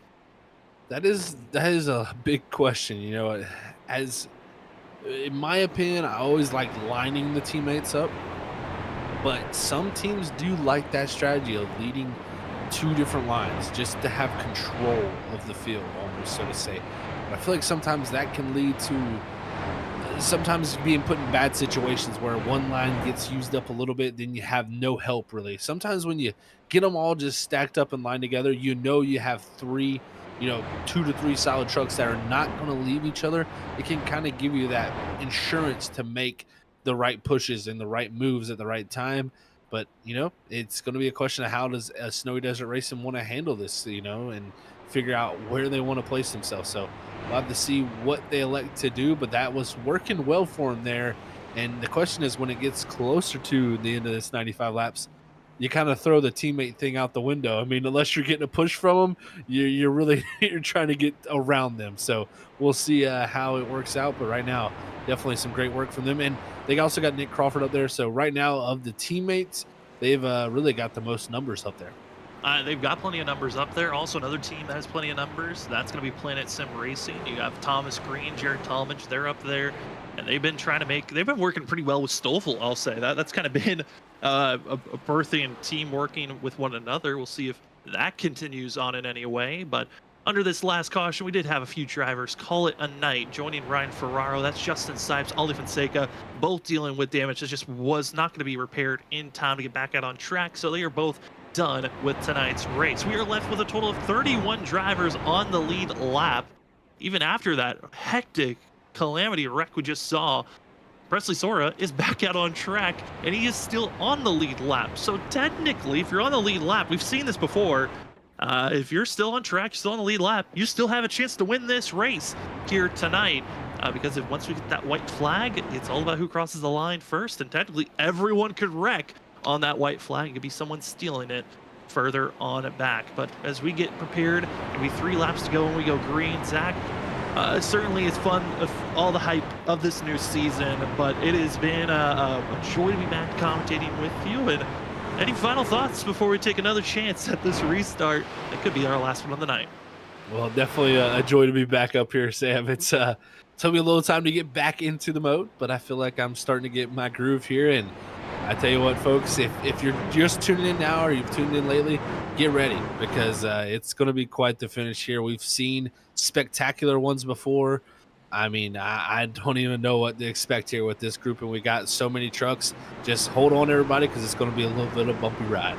And also something we forgot to give note of, that yellow line, in real life, you can't pass underneath it. ISRC rules, you can pass under the yellow line. You just got to make sure that you move up safely. We'll see how the field can react as we are back to green flag action. 13 laps to go as Christopher Norris takes the lead position. John Ford's going to be on the outside groove. Larry Yingling trying to give a push to the 38 to get clear to maybe move up high and be that lead driver on the outer groove, but not going to be the case. Instead, they continue 2 by 2 all the way through. They do side by side here, and it's going to be who flinches first, who makes the big move, who's aggressive, because right now it's just 2 by 2 and everybody pushing for all they can do. And that's the thing that's going to happen here, is you're going to see much less space between the grouping of these trucks, and when the checkups happen, that's what leads to the major incidents. So right now, everybody willing to risk it because they know it's go time. They know it's go time, and kind of could be giving a little deja vu of what we saw last season. It was Snowy Desert Racing that was dominating up front of all drivers. Almost every lane was covered by Snowy Desert Racing. And if we see the 74 Nick Crawford go to that 3rd lane, it could be all 3 rows being covered off by a Snowy Desert Racing driver. They want to get this win, start off on the right foot, and with 12 laps to go, they are leading both the inside and middle groove. Who will bounce in the 3rd lane is going to be the ultimate question as this run progresses. A couple of drivers have ducked out of this run and have decided to go to the end of the line, because we've got ourselves 28 drivers still attached to the draft and waiting for one mistake to strike up front. That they are, Sam. They're waiting for any little moment, and up out to the outside, it looks like it's going to be Danny Cochran and Cedric Hunter, the Cochran Sora Racing team there. They're going to be the first ones to make the move to the 3rd lane, and look at the pushing and shoving the 42 all into the back bumper of the 11, but at outside line is starting to make headways. This could be the 3 Anthony Gaudio now jumping up to make the 3 truck lane. trying to make that third lane work. I'm curious if Nick Crawford might move to that outside row with the momentum that the outer crew has had right now. It could be a move. Stovall's hoping to see the 11 drop down low and give a chance, but instead Forbes once again stays in line, and this is going to stall out that middle group. Stoll's been right on the back bumper of the 11 for so long, he has to give space to cool off those engine temps. As Nick Crawford to the third lane, it's Snowy Desert Racing leading all 3 rows, coming to 10 laps to go here tonight. Well, I told you they wanted to control 2. Now they want to control 3. So that might very well be the ticket to this here for them. But everybody bouncing off each other, that out middle lane bouncing into the inside lane. Everybody going for it here late in the going. But it's John Forbes who leads the way. Who's going to be the next to try to take the lead? Stovall trying to get maybe a question of can he move high, maybe dive and avoid the 11 if possible. No, Stovall clip spun. We stay green for now, but they're wrecking, spinning on the apron. They're still moving forward, but the yellow flag finally flies, and the fan favorite caught in the middle of all of the action. Oh man, that right there was just some hard pushing and shoving when you're having 3 wide action. And right there, I think what really happened is sometimes you can kind of hit the bumper of the driver in front of you with the nose of your truck. It'll actually shove the nose into the ground, kind of bottoming out the splitter, and it can kind of just make you go straight down the racetrack. And I think that's what you're going to see here. The 42 going to have a big run here coming out of turn number 2. When he gets to this back bumper of the 11, watch the nose dart to the left here, and it's going to dart down into that 38 right here with this hit. Boom. It's going to shove the nose down into that 38, which is going to clip the 38, sending him up into John Forbes and Stovall. But it's going to be Forbes and Norris who continue on, but it's the 3 of Gaudio there who makes the drastic move down the racetrack. I don't know if he got the hit from the 2 there, but he's going to clip Ryan Bird, 18 of Thomas Green, and everybody scattering, and even Stovall there. Looks like he kind of made it through somewhat clean, even with that big hit. The only concern for him is going to be that right front fender. And it is damage, required damage for the right front fender. He will be forced to pit road, which will send him all the way to the end of the line, which is only back in 30th position. Take a look at some of the other point of views of this incident, trying to wreck a void with Joshua Kanata. So he's seeing all the calamity, and you know, talking to drivers, they always say the inside row is where you want to be if you want to avoid wrecks. The outside is where you want to go if you want to move forward. And right there, saw a lot of drivers say thank you to the apron as they were able to move around and get out of the way. It's such a great point, Sam. Sometimes just being on the inside row there is such a helpful thing. When you have the wall to your outside and trucks to your inside when you're on the outside, you have nowhere to go when something happens. You just kind of hope that you can find a way down low. But when you're on that bottom side with nobody to your inside, you have that whole giant back straightaway, you know, grass section there to really just scatter out and miss things. So it really makes missing wrecks a little bit easier when you're down on that bottom side. But definitely a tough wreck there for some of the contenders up front. And like we said, Stovall there going to have required damage. And what it was is that right front suspension looks like major damage on that truck from that. And that's going to most likely put him a possible lap down here late into the going and not have too much of a shot. So tough break for the fan favorite there. Keeping an eye on when the required damage flag might be removed for the 42, and it looks like it just got removed. So now all that's left is optional damage. So Stovall can stay on the lead lap. The question is how much optional damage is there, and is the engine still at full power for him to stay in the fight? But we look at some of the other top contenders. As Stovall's race isn't completely over, so the fan favorite still has a slim chance. It's highly improbable, but it's still there. Just a much smaller percentage chance of winning with how dominant he looked here today, and a real good showing of a driver that could be fun to watch throughout this season. But up front, you got John Forbes, Christopher Norris. They've been the top dogs since we kind of crossed into the second half of this race. Shane Tarian's back into the mix. Larry Yingling, our pole sitter, is back up front, but it's fifth on back where it's kind of been a swappage of who's here or there. Our rookie of the year last season, Samuel Garcia, looking for one of his best finishes of last season and this season, just career best finish. He's currently in 5th place. You got Jared Talmadge in 6th. Nick Crawford, our season 4 champion, in 7th, and then a couple of more rookies, Michael Miller, who got into a couple of wrecks here tonight. He'll be in 8th place on this restart. Cody Reed, 9th after he had a couple of spills, and Danny Cochran still not out of this. He is in 10th place currently. Definitely a mixed up field here we got, folks, and you know, like surprisingly, really not that many people were too majorly damaged other than Stovall. I mean, I looked at Nick Crawford, who got caught up in that on the outside. He's going to restart back here in 7th. I checked his truck out. Doesn't even look really that bad. So sometimes the damage model here on iRacing can play to your favor, and it looks like it's done that for a few. Well, unfortunately for Stovall, that right front damage really hurt that truck. So we'll see. As he did, I can confirm, not go a lap down. He did get that required damage fixed and is back out on the racetrack. It's just going to be a case of how well is that truck going to do, because I still think that right front tire is just completely poking out for him. So that might be a huge aero disadvantage for that 42 machine, but we'll just have to see what is up, because man, this is been a wild race so far, and with 7 laps to go coming to 6, I think it's only going to pick up from here when we see people going 3 wide, shoving for anything, and possibly even, like we haven't talked about all night, is when you push somebody for a long time, your engine will actually overheat. And we could see people pushing those engines to the brink of overheating and completely destroying the engines. And sometimes when that happens, that leads to bad things. So we'll have to see how it works out. But got some new players up here in the front. As drivers have been notified from the admins, they are crossing their fingers, letting everyone know, hey, let's try to make it to the end of this race if possible. But I think everyone knows there have been multiple times in the past, over 5 of the 6 past races have been forced to overtime. Here tonight, I would not be surprised if we have to go there once again. But up front, John Forbes, Christopher Norris can be your front row. Can the teammates keep control, or will there be another driver that can slot in and steal the win here late? It's going to be 6 laps to go here tonight. Once again, thank you so much to everyone that's been watching with us from the start of the broadcast to now. And it is time to see who's going to be the winner of the first race for Season 7.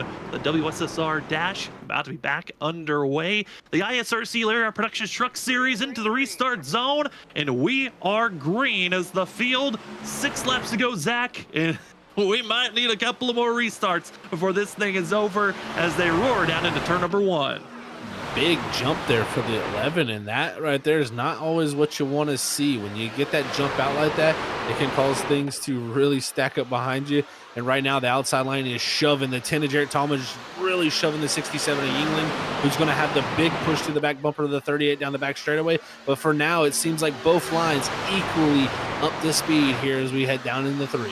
Trying to figure out who might be that first driver to bounce into the 3rd lane, or do you wait for later on? You have to make sure that you're able to get that 3rd lane if you want a chance to win this race, because spacing is going to be critical. Track position is lessening on how many more moves you have left here tonight. As they cross the line, it's going to be 5 laps to go here for the WSSR Dash. Who will win the first race of the season? Christopher Norris wants to become a 2-time winner of this race. John Forbes on the inside wants to be a 3-time Daytona winner. And so many more behind, hoping to grab their first ever win at Daytona. And what a landmark win it could be for some of these drivers. First ever ISRC win could be for Samuel Garcia. Some of these rookies are looking for a chance to show out that they were a favorite to watch for joining a new league in series. As they roar down into turn number 3, Zach, this is looking like it is all snowy desert. Who will bounce that 3rd lane is the big question. That is going to be the question, Sam. We'll see here. Zerby coming to 4 laps to go here at Daytona. And like you said, rookies in the mix. Other drivers who have yet to win their first a race here at ISRC in their career history here. It is going to be a really risky dash here. Come down in, they're wrecking farther back. And it's Mason Cassidy. Cassidy into the outside wall, and we are heading to overtime. That caution inside of our 5 to go marker. And the 17, my pick for tonight. No, Mason, no. As the 17's wrecked and that engine is gone as he putters on the apron. And this right here is going to be what we call the accordion effect, folks. This is what happens when everybody is pushing so hard. They're giving everything they got. It's going to be a little bit of a stack up here on this outer groove. And you're going to see the flames from the tailpipe of the 5 of Moniz. He's going to check up to 87. The 46 then gets hit by the 8 of Martin Morales, which there catches the 17 of Mason Cassidy. And like you said, Sam, that right there, you see the smoke from the engine as it expires here with this hit. Expires, it's gone. And you're going to be seeing the field get ready for overtime. And for those Stovall fans out there, his speed looks to be a little weak. So he goes I believe that was a wreck earlier that happened, but Stovall, his pace looks like it's down. I think he might have some engine damage, Zach. Unfortunate for the fan favorite, but again, Stovall will be back next week as we head to Homestead here tonight, entering overtime. We have three attempts, excuse me, overtime attempts to see who will find themselves into victory lane. Overtime, it is a 2-lap to go window. If we get a caution under our first flag, then we will be sent to our second attempt. But if we take the white flag, all the gloves are off. It's about who crosses the line first, and the race becomes official. All drivers really that are inside of our top, I would say 17, 18, still have a good chance here. Problem is that some of them have so much front end damage, they can stick with the draft, but making a pass seems to be the difficult part. That's very much the case. You can stick with it, but as soon as you pull out to make a pass, it's just all that aero damage is going to really come back to hurt you. And I think with another question that we need to ask here is, Larry Yingling, he did stay out on that caution where we've seen a lot of people pit. Will this extending of the race here have any effect on that 67 getting to the end of the race? I think with the cautions we've had, he should be good for at least one, if not two. But if we have to go to 3 overtimes here, I would be concerned for that 67 when it comes to that fuel.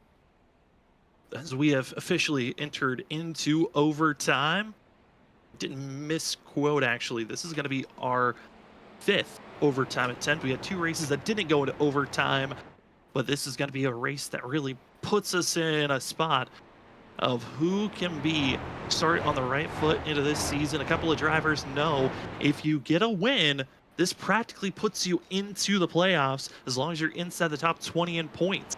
Also, if you're not in the top 16 and you win, that will make the playoffs more than just 16. It actually can make it 17. We have a chance to have over 20 drivers into the playoffs with the new playoff rule book. But we'll talk about that more next week when we figure out who's the winner of tonight. Zach, lights are still on, so we're still have one more attempt, but overtime, what is the mentality that some of these drivers might be feeling? Or just overall, how would you be some of these drivers trying to find your way up front to challenge our top 2? If you're in the top 5, you really are looking for what happens when it comes down to these races a lot of times is you try to find the lane that you really want to jump up to, the run that comes forward. And a lot of times it does come from the outside lane. It just always seems like those 2 bottom lanes, they get side drafted so much and they stack up. Somebody will jump to the outside with a huge momentum. And until someone really pulls out and stops that momentum, they continue to roll forward. So what you try to do is if you're a driver on the inside, a driver in that middle lane, you try to find a way to clear that driver that you're on the inside of so you can slide up in front of them to have that shot. Then some other drivers, they're going to just find a way to just get through this thing. They're feeling like I'm in a great spot. If I can get a top 5, top 10 when I come out of Daytona, I'm going to be happy with just how much of a crapshoot it is. But, at the same time, it's the first race of the season. You got to go for it, in my opinion. This win would be so big for you to start off your season. You got to go for it and put it all on the line here. I think you're going to see something big here happen. Possibly a move below the yellow line because we know that's open, of course. So be prepared. When we come to that checker flag, it could be checkers or wreckers. Yeah, I think back to season 4 when John Forbes won his first ever Daytona race. Had to go down on the apron, and at that time, I forgot about the rule when making that call, and I was questioning it. I now know 100% since then that the yellow line rule, it is fair game to go below it. But will we see anyone be willing to make that big move? Pace car lights are off. Again, if you're just joining us, you've never seen overtime in sim racing. It's quite simple. We have 2 laps to go when we go green. We've got the first lap. If we take it with no yellow flags and we go to 1 to go, the race will become official, and it's all about who crosses the line first. But if we get a yellow flag under our first time going around, before we take the white flag, we will go into overtime attempt number 2. We have 3 attempts if needed, and all drivers up front know it is so important to be up front. But if you're leading this race, it does not mean leading this race coming to the white flag. It doesn't mean you're going to win the race. It has been a couple of times that we've seen the driver that leads coming to the white flag does not win at the end of the day. We've seen one driver win this race back in season 5 was Christopher Norris, who only led 1 lap. And a couple of the drivers that are behind our front 2 have yet to lead a lap. Samuel Garcia, Shane Tarian, Can they make a move? Would it be the rookie of Michael Miller maybe find some spacing? Or could the pole sitter of Larry Yingling be the first driver to be a pole sitter and win this first race here at Daytona? First overtime attempt is about to be underway. The WSSR Dash is back to green flag action. Overtime attempt number 1 for the ISRC Lara Productions Truck Series. Here we go, Zach, as they head down into turn number 1. Take a deep breath, everybody. It's about to get wild here. As we head to 1, it's going to be the push from the 67 of Yingling. That inside lane looks to be moving forward. Talmadge with a good shove to the 67, but it's the 83 of Shane Therian on the outside, giving the great push to the 11 of John Forbes, and it's also going to be Nick Crawford up top, and Cody Reed even coming. So Snowy Desert Racing, all 4 in the top 8. All trying to find space on where they're going to go. You know, one of them's going to bounce to that third lane and try to be the lead driver side by side. Still Snowy Desert Racing of John Forbes in the middle groove. Christopher Norris on the inside. They exit at a turn number 4. They look good. There's no caution in hand. We will stay clean in green. The white flag is out. Presented by Freaky Fast Broadcasting. Zach, this is it. Who's winning the opener for season 7?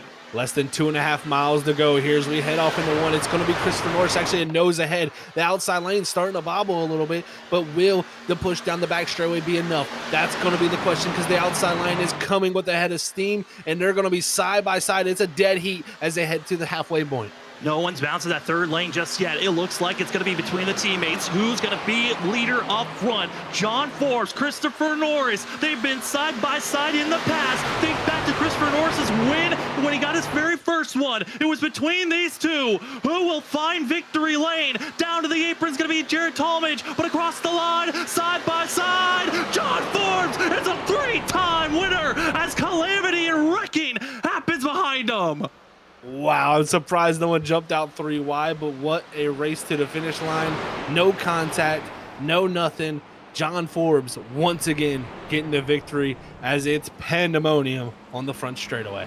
Everyone scattering behind our top 5, but it's gonna be John Forbes, a 3-time opener winner. He won back in season number 4. He won also back in season 2, and now he wins in season 7. As they see the ricochet and the wrecks after the line and the absolute blitzing of some drivers that just were shipping themselves into one another. The big flips, the scattering wrecks, the truest big one as they continue to fly in. But it was ultimately up front. This is the winning moment. Forbes gets the push from Shane Therian. Norris goes down to the apron, but it wasn't enough. By 3/100ths of a second, it's the 11 of John Forbes that finds himself crossing the line first. Zach, the winning moment. This 11 got all the help that he needed from that 83. That he did. That was a huge bit of help. And the big thing, I think, even is Jarrett Talmadge jumps out of line before that. And that right there kind of stalls that inside lane just a little bit. And it's always usually that outside lane that has the momentum coming to the finish line. And Forbes puts himself in the right spot, and he is no stranger of photo finishes here at ISRC at Daytona. It feels like almost every time that he's won, it's been some type of photo finish. And once again, as your top 3, John Forbes and the 11 machine gets to burn it down. We also have Christopher Norris in 2nd, Shane Therian 3rd. And for us up at the booth, we will step away. When we come back, we'll pick a spotlight driver who will we be interviewing at the wait and see as we have the post-race show right after this.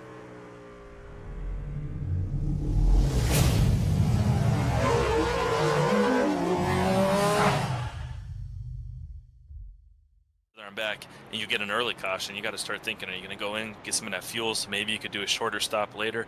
We're not thinking tires are going to be the most important thing. I would think all drivers will definitely change them under the caution, but then I don't know if people will be taking any, maybe just 2. I don't think people are going to want to sit there and take all 4, but I don't know. By the time you fill that fuel up, maybe they're going to get 2 or 4. It's definitely going to be all different kinds of strategy, but if you're starting in the back, you got to start running this race in reverse, trying to figure out how exactly you can get to that front. Yeah, that's going to be a lot of thinking points after the stage is over. First stage again, going to be our first 20 laps. Top 10 drivers get bonus points. A lot of drivers want to make sure they're up front for that run. Majority of the drivers will be starting on the outside, but up front, it's Larry Yingling in the 67, Douglas Newbegin in the 7. Your Meals on Wheels 250 is underway as race number 6 has our front row roaring down into turn number 1. And they're still just 2x2. We'll be seeing this a lot all night. You can see that going up through the gearboxes. You see some of the backfire coming through to 7 there, getting through the gears. But right now, these drivers are probably just trying to get through these first 20 laps. They're going to stay 2x2. No one really out.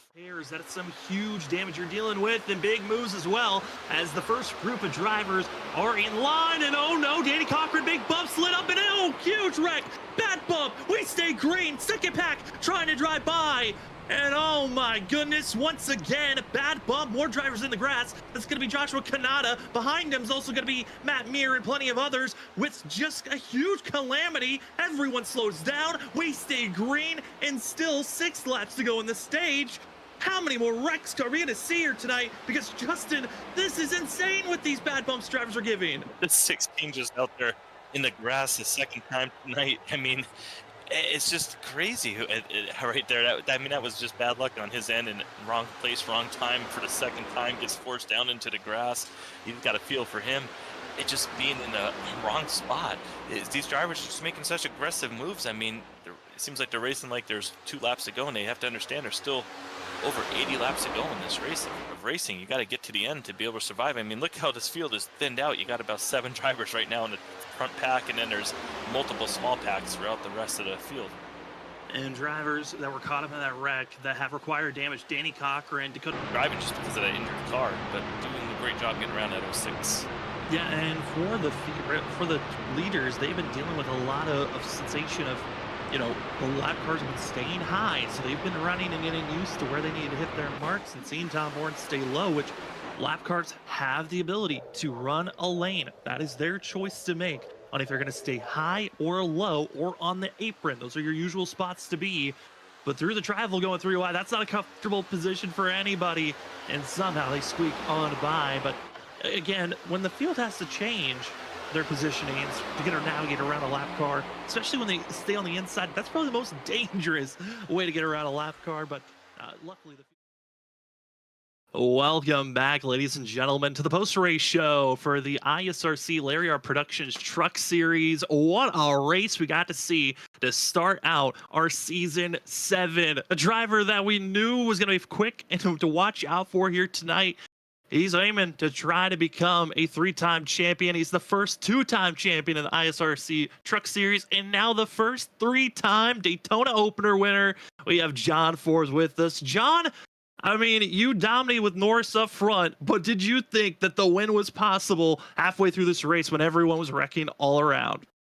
Yeah, just staying out of trouble. That was the key tonight. Like I told you guys before the race, my strategy was to be as aggressive as possible, just kind of have some fun. If we get wrecked, I mean, if we just go on to next week. But yeah, we were up front most of the night, and I had one bad move where I got put 3 wide, and it sent me back out to like 25th, and just kind of took a long pit stop, just kind of sat in the back, and then they all wrecked in front of me. Was somehow able to slow it down. They wrecked everywhere around me.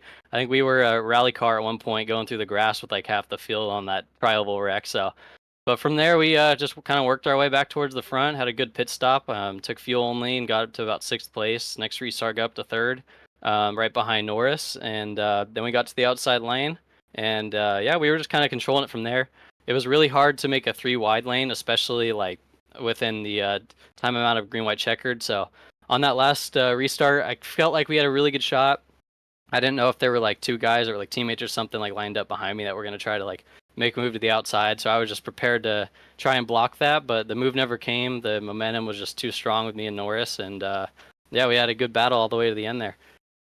That you did, John, man. Congrats once again getting back to victory lane. Definitely a sight I think we'll see a few more times this season to add to that book for you. But, man, I mean, like you said, you felt like it would take a few more laps to get that 3rd lane really going. So what do you think the big thing was with that tonight? Was it, the key of, having people that stuck with you there at the end, or was it that just took too much time for that 3rd lane to get going? Yeah, obviously, like having teammates really helps. Like if you can have people that are going to be committed to you if you were to make like an outside move, that really helps. But I think it's just with the new package, you really need somebody in the outside lane that like knows what they're doing, and also to get an appropriate run to be able to even think about making that move in the first place. And then it's just a matter of things going your way to get to the front with it. Like nobody pulls out in front of you, it stalls your momentum out. So I don't even think I was up there once tonight. It was just really hard to get anything going, and it seemed like every time we went up there, we wrecked about a lap later. So it was that was about the time. If I was behind them, I was like dropping out, and if I was in front, I'm just trying to stay ahead. But there was definitely some sketchy moments up front where it did get 3 wide, and luckily we were able to kind of sort it out, and they wrecked further behind us. So it was just a matter of keeping it clean. I mean, John, this is your 15th career ISRC Truck Series win, inching you closer to Mark Whitley's 17 that he currently holds as the most winningest driver in this series. Give us your thoughts on the returning drivers. We know Mark Whitley's back. We know Armadillos are back. How does that maybe change your mindset into this season, or has it changed at all with some of the returning drivers and some of the rookies that have joined us? Yeah, I think it's gonna make me kind of up my level a little bit. I mean, we got some great guys, some real drivers like Sora's brother, and yeah, we got Larry Yingling out here, Shane Terry, and a bunch of guys that are definitely in that good caliber. Like they're always competitive, like the other leagues I run with them in WSSR and some of the area ones too. So I know how they run week in and week out, and it helps with things like tonight because I saw like Shane was behind me, and then Larry at one other point. And I knew I could trust them to push me, where that some of these guys, like, I don't really know who they are yet. They're rookies, and I was kind of scared when they were pushing me earlier in the race. So yeah, just having that like little bit extra experience level in the league now, I think it's going to make the top 10 really competitive. And I'm really excited to see where it goes this season when we get to some of the more intermediate tracks. Cannot wait for it. Well, John, congratulations on this win. And before we let you go, floor's now yours for any more shout outs. Yeah, I just need to thank sponsors, Jada Performance Mods, eFlex Fuel, Hot Lap Threads, my brother for putting the scheme together tonight, for the teammates at Snowy Desert Racing. Me and I mean, we all had a good finish. We finished, what are we, 1, 2, 3, or 1, 2, 5, 7. So a great night for us. We should easily have the points lead. And yeah, we're going to carry into the season. Thank you guys for the broadcast. It was incredible to call, John. Congratulations on this win and starting off season 7. I guess there is no more championship curse to worry about for yourself as you win after going back to back. Enjoy this one, John, and good luck next week at Homestead. Have a good night. As we move from victory lane, we go down to second place to talk to John's teammate of Christopher Norris. At one moment, thought maybe he had a chance, but loses out by 3/100ths of a second. Christopher, you were so close, but yet so far, man. What else did you feel like you needed there if you're going to take the win there late? I don't know, but it's been a minute since I've been in this voice chat, and man, it smells nice. But there's not a whole lot I could have done. Just because the top was so dominant. I really appreciate Larry Yingling. He had a dedication to stick with me as long as possible, pretty much, and I think we would have done it if that last caution didn't come out. But hey, P2 is still pretty great. Got myself some stage points, so even though I'm not locked into the playoffs, I didn't win last season. It's looking pretty strong this season. So, hey, we'll see how it goes. Definitely a great way to start it off, Christopher. I talked to you before the race. I even told you I was going to pick you for the race win, and you told me not to do it. So I went away from it and decided to pick the guy who pushed you there to the end. But, take us through that because, how big is this for momentum, and especially coming off, a tough end of last season? How do you feel like this is going to get season 7 rolling for yourself? I mean, it's definitely great. I mean, honestly, based off the stats, I had the second best average running position in this race. I mean, I know it's Daytona doesn't mean much, but John fell back even once too. He was involved in an incident, or no, he got shoved to the back. But still, I basically think I didn't leave the top 5 once I get up there all race, so I was able to just defend off my positions, play smart, and be safe. But the momentum's definitely gonna be great. I'm hoping Homestead, I have some time to practice, get some good time in there, figure the track out. And Iowa's always iffy, but hey, America's racing them before, so definitely be looking to possibly win there. I mean, I know the strategy to play, so that might be the move. But yeah, I mean, last season was an interesting one. Definitely didn't win, which was kind of a bummer, but I mean, it is what it is. There's a lot of competitive drivers in this field, but also me not being able to make that one race kind of sucked. Otherwise, I think I would have made it based off points. I showed out, but didn't show out good enough to make it into the Final Four. But definitely the goal is to make the Final Four this season. It's just a matter if we can put the races together to do it. I mean, Norris, returning drivers, I know there's a couple of them that we didn't expect to see until a couple of weeks ago that they announced they were coming back. What is it like seeing the fact that returning drivers are here and also being adamant and helping out this league to see where it's grown to this point? Yeah, I mean, I didn't do a whole lot with recruiting. I did reach out to a few people and get some stuff situated with that, but pretty much on the back end, I've been working on schedules, track numbers, and rule changes, like last minute team standings change. I just want to apologize to all the viewers and you guys as a broadcast team if the races are too long, too short, or too annoying. My bad. I made a few changes there to try to make the racing better for the fans to watch. I saw at one point like 60 viewers doing it, so that's great to see. I'm just hoping we can keep it up throughout the season. But having some good talent join is always great. Because, I mean, shoot, we have Mark Whitley back, we have Vincent Soar, and then we also have Presley Soar, the two brothers. I know they're pretty close on talent, so that beef throughout the season would be great to see. I heard they were fighting hard for 27th and 28th. We also have a few others joining, so definitely great to see. I know Shane Theron and Ryan Bird are going to be part-time, but they're going to be fun to see, especially on the road courses for Ryan Bird. Always had fun with him, but definitely an exciting season. Probably the best one to watch with us having like 46 drivers signed up for 43 spots. So if all show up, it's like a first come, first serve, but hey, we'll see how it goes. We're excited for it, Chris. Before we let you go, though, the floor is now yours for any more shout-outs. Of course, my teammate, John there. There's nothing I can say really, because he's a great guy and not mad about losing it to him, because honestly, if it was anybody else, might be a little bit, but hey, he deserves to win it, and he's always good at winning these types of races. My also teammates, Cody and Nick. I always forget my father. Always great teammates. Unfortunately, I caught up with some stuff, but a great rebound from them, and also Tyler and also Justin Forbes. Justin wasn't here tonight because he had to work, but doesn't be our new alliances in the voice chat. They're always great people. You guys are always putting on the great show. CustomLids.com. Get yourself a nice custom hat. Trust me, they're worth it. And also, yeah, I think that's it. Well, that will be your second place finisher here tonight of Christopher Norris. Congrats on a great finish there, Chris, and good luck in these upcoming races. Thank you. As we move for second place, we go down to third position. We got to talk to a driver that's caught up in a couple of wrecks, but found his way to finish third. It's the part-timer Shane Terrian. Shane, a great run for yourself here tonight. Finishes third, helping out John Forbes to take the win.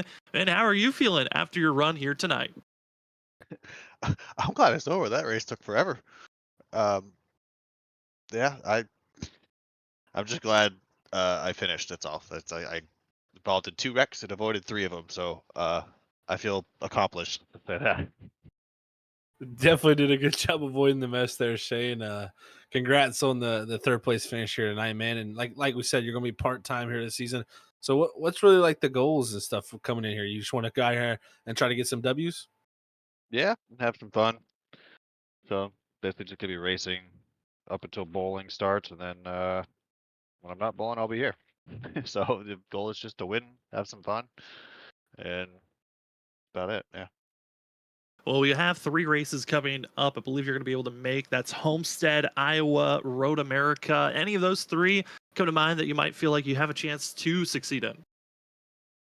All but Road America, because I am not good at road courses at all.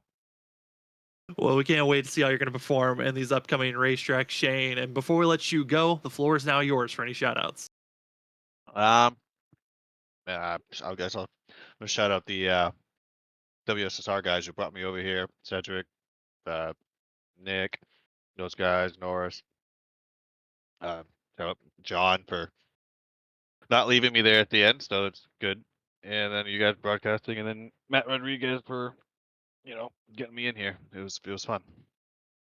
Well, that will be your third place finisher of the 83 of Shane Terrian. Congratulations on a great finish there, Shane. Enjoy it, and good luck next week at Homestead. Thank you.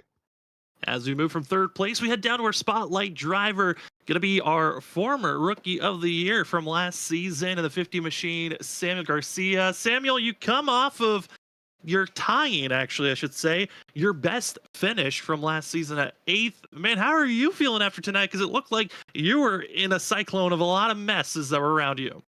Yeah, I know. It's just feels amazing getting this, result. It's been a long time coming. I avoided all that little wrecks that's been going on. I was actually involved in the second wreck, which to be honest, I thought it was over because I was just like a little bit under power, but not really. But I was able to get the damage fixed, and yeah, at top 10, I would take that. Definitely a great finish, Samuel, man. I tell you, tying your best finish of your career here at ISRC. How can you take that momentum into Homestead, especially a track that's, kind of still fresh on us as it was our season ender not too long ago? Yeah, I know. I don't know if you heard that. That's my dad right there. That's my dad right there. It's, sorry, what was the question again? How do you think you can take this momentum into into Homestead with your matching your career best finish? Oh yeah.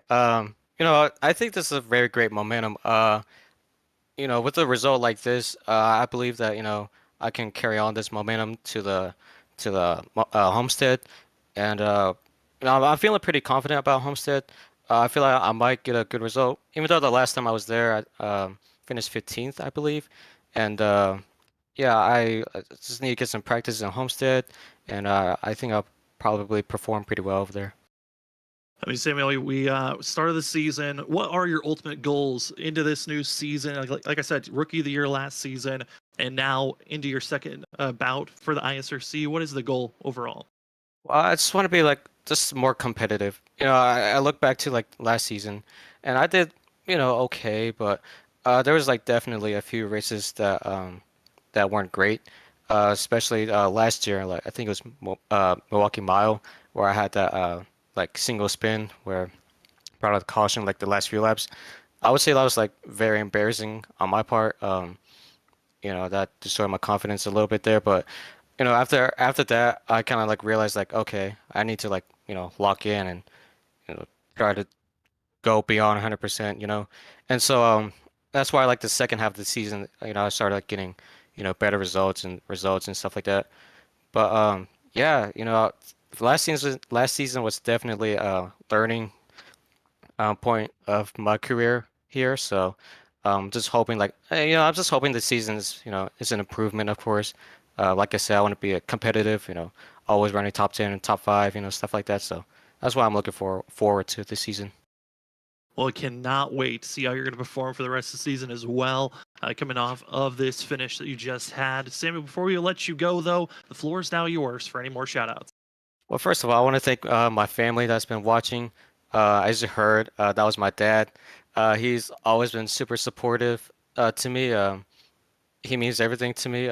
He's sorry. He's always watching like every week. He's been there for my ups and downs, and certainly. Sorry, getting a little off track here, but I want to thank my family. Of course, the team. It sucks for everyone that got involved. My whole teammates that got involved with the Rex. And of course, I want to thank Mr. James Watson for letting me on in this amazing group of guys here. And of course, I want to give a shout out to y'all guys for giving a great broadcast as usual. And I hope this race was pretty entertaining to watch. So. It certainly was a blast to call, and it was awesome to see you get this finish, Samuel. Congratulations on this finish, and good luck next week at Homestead. Thank you. As we love to have our support groups always cheering on our drivers. It's always fun, Zach. I know for you get texts whenever you run well. I know for me, I've gotten texts when running well when actually racing. It's always great to have those support groups of people cheering you on, and especially when they're in your house cheering you after a race. Yeah, I tell you, it pushes you to a different level. Like when you're racing with someone who has their eyes on it and they actually care and they have that want and desire to watch the races that you're in and ask about how you did things. It really does push you above and beyond because you're not only racing for yourself, you're racing for the ones that are supporting you. So it is a helping hand, and I love to hear that too. Also the family aspect of it, man, that's cool. And hopefully that won't be the career best finish for Samuel for very long. Hopefully we'll see a few more good runs from him. I definitely expect some growth from him this season. Absolutely. Hoping for that first top 5 hoping that it comes here in Season 7 for Samuel Garcia. As we take a look at our unofficial results here tonight of the drivers that finished off on the right foot. No couple of drivers some fans would hope that we're getting better finishes, but taking the top spot going to be John Forbes, continuing on his winning ways, now just 2 behind Mark Whitley and the most winningest driver in the series. Christopher Norris is going to come away with 2nd, Shane Terry in 3rd. Thank you for those drivers coming up to the booth and talking with us. But rookie Pull Center comes away 4th. I think Larry Yingling is pretty proud with that performance after we caught up in earlier wrecks.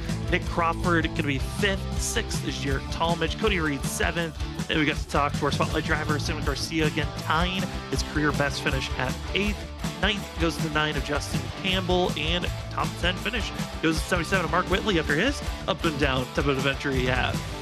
Definitely an up and down night for a lot of those guys who made back into the top 10. But as we scroll through the rest of the leaderboard, definitely some quiet nights for a few that kind of never really broke out through the end there, but just couldn't probably get the finishes they want. You know, I looked at the returning champion of Trent Jump. He's going to bring home 17th, 9th, involved in a few incidents there. And even the likes of like Vincent Sora all the way back in 26, we saw him win the stage. You know, he felt probably really confident after winning that stage. Then immediately after that stage ends, he gets caught up in a major wreck. So it just shows you, just because things are going good early in the race, it doesn't mean they're going to end up perfect for you later in the race. Even his brother, Presley Sora, joining us here in the league now, he's going to bring home 29th. He had some bright moments, and I expect heading into some of these regular style races where it's not really a plate race, so to say. I think you're going to see some of these guys who finished farther back in this group here have some tremendous finishes. So I'm excited. I cannot personally wait to get to Homestead next Monday, because it is going to be on from that point on. I mean, Daytona, we know how it is. It's anybody's game. It's a level playing field pretty much. But when you get to Homestead, you better bring your A game, because there's some new people that have joined this league. There's people, past champions, who are coming back. It's going to be some of the best competition I think this league has ever seen by far. It certainly will be. I know even in chat, typed it in there, of Ryan Quick, spotter of Joshua Stovall, saying, proud of you, Stovall. On to some real racing next week. And I know a lot of drivers excited for that. Again, this is a good race. If you're a rookie, show out, show that you're a driver that we as commentators kind of attach to and kind of adore. I know that the chat was excited also with that UPS 42 machine. Stovall should be on the right number next week, and a couple of other drivers also hoping be on the right numbers at Homestead. But next week, I think it's going to be the true test. Where do drivers line up?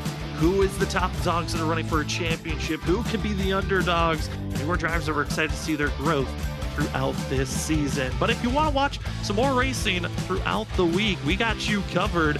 Don't you worry. We are going to be seeing some great racing action. I know starting up very quickly, I believe it's next week, Tuesday, we got ourselves the Challenge Racing League, brand new league that we're excited to be racing with. But if you've been a part of Freaky Fast Broadcasting for a multiple part of years, you might know some of these familiar faces we're excited to be covering on Tuesday night with myself and Trevor Earhart in the booth. We've been covering them for the last couple of weeks. They've been our off-season coverage. On Wednesday night, it's the WSSR Cup Series. They've been putting on great show after great show. And guess what? John Forbes just went back-to-back wins. He won last week at WSSR, wins this week on ISRC. Could he go for the three-peat of continuing on wins here on Freaky Fast Broadcasting? And then also starting next week, it's the Shoney's Doghouse Cup Series.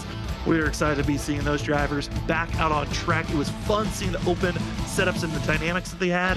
And Ozaka, you're going to be in the booth with me as well on Thursday nights. That one was so much fun last season to cover. Oh, no doubt, Sam. It was a blast to cover Doghouse. We learned a lot personally of, about the drivers, about the setups, all that. And I think only this season we're going to see it stack up once again and see who can go, maybe get that illustrious championship. So it's always fun to see. I'm glad to be back up at the booth, back full time for myself and back up here at ISRC. Man, I tell you, I can't really, thank these guys enough for, not only putting on the show and growing the league like they did this season, but I think we got quite a season on our hands and possibly the best one yet. I'm so excited for next week. Homestead, we got a lot of drivers that we know are going to be quick. and you do not want to miss it. Again, hit that subscribe button if you haven't already, and hit the bell notification button to be notified when we go live next week for some more ISRC racing action. But for tonight, we want to say thank you so much. We saw a huge crowd out there, and we appreciate everyone that's coming out and again supporting their drivers and helping us as well kind of be motivated on our side. It was a pleasure to give you the coverage of the season opener for season 7 of the ISRC Lariat Productions Truck Series. But from our end, for myself, Sam Dyer, for Zach Hall, for Robert Moyer Jr., and everyone else here at Freaky Fast Broadcasting, thank you for joining with us on your Monday evening, as we will be back next week for Homestead. It's going to be a little bit of a longer race, 160 laps. Don't want to miss it. And if you cannot wait for racing action before then, we will see you this upcoming Tuesday as we are inching closer and closer to the end of the regular season. You want to see something crazy and fun? Well, we're going to be seeing you're going to be seeing the next gen Cups cars heading to Le Mans. Don't want to miss out. It's going to be a good one. Thank you for joining with us. We'll see you on Wednesday for our next Freaky Fast broadcast.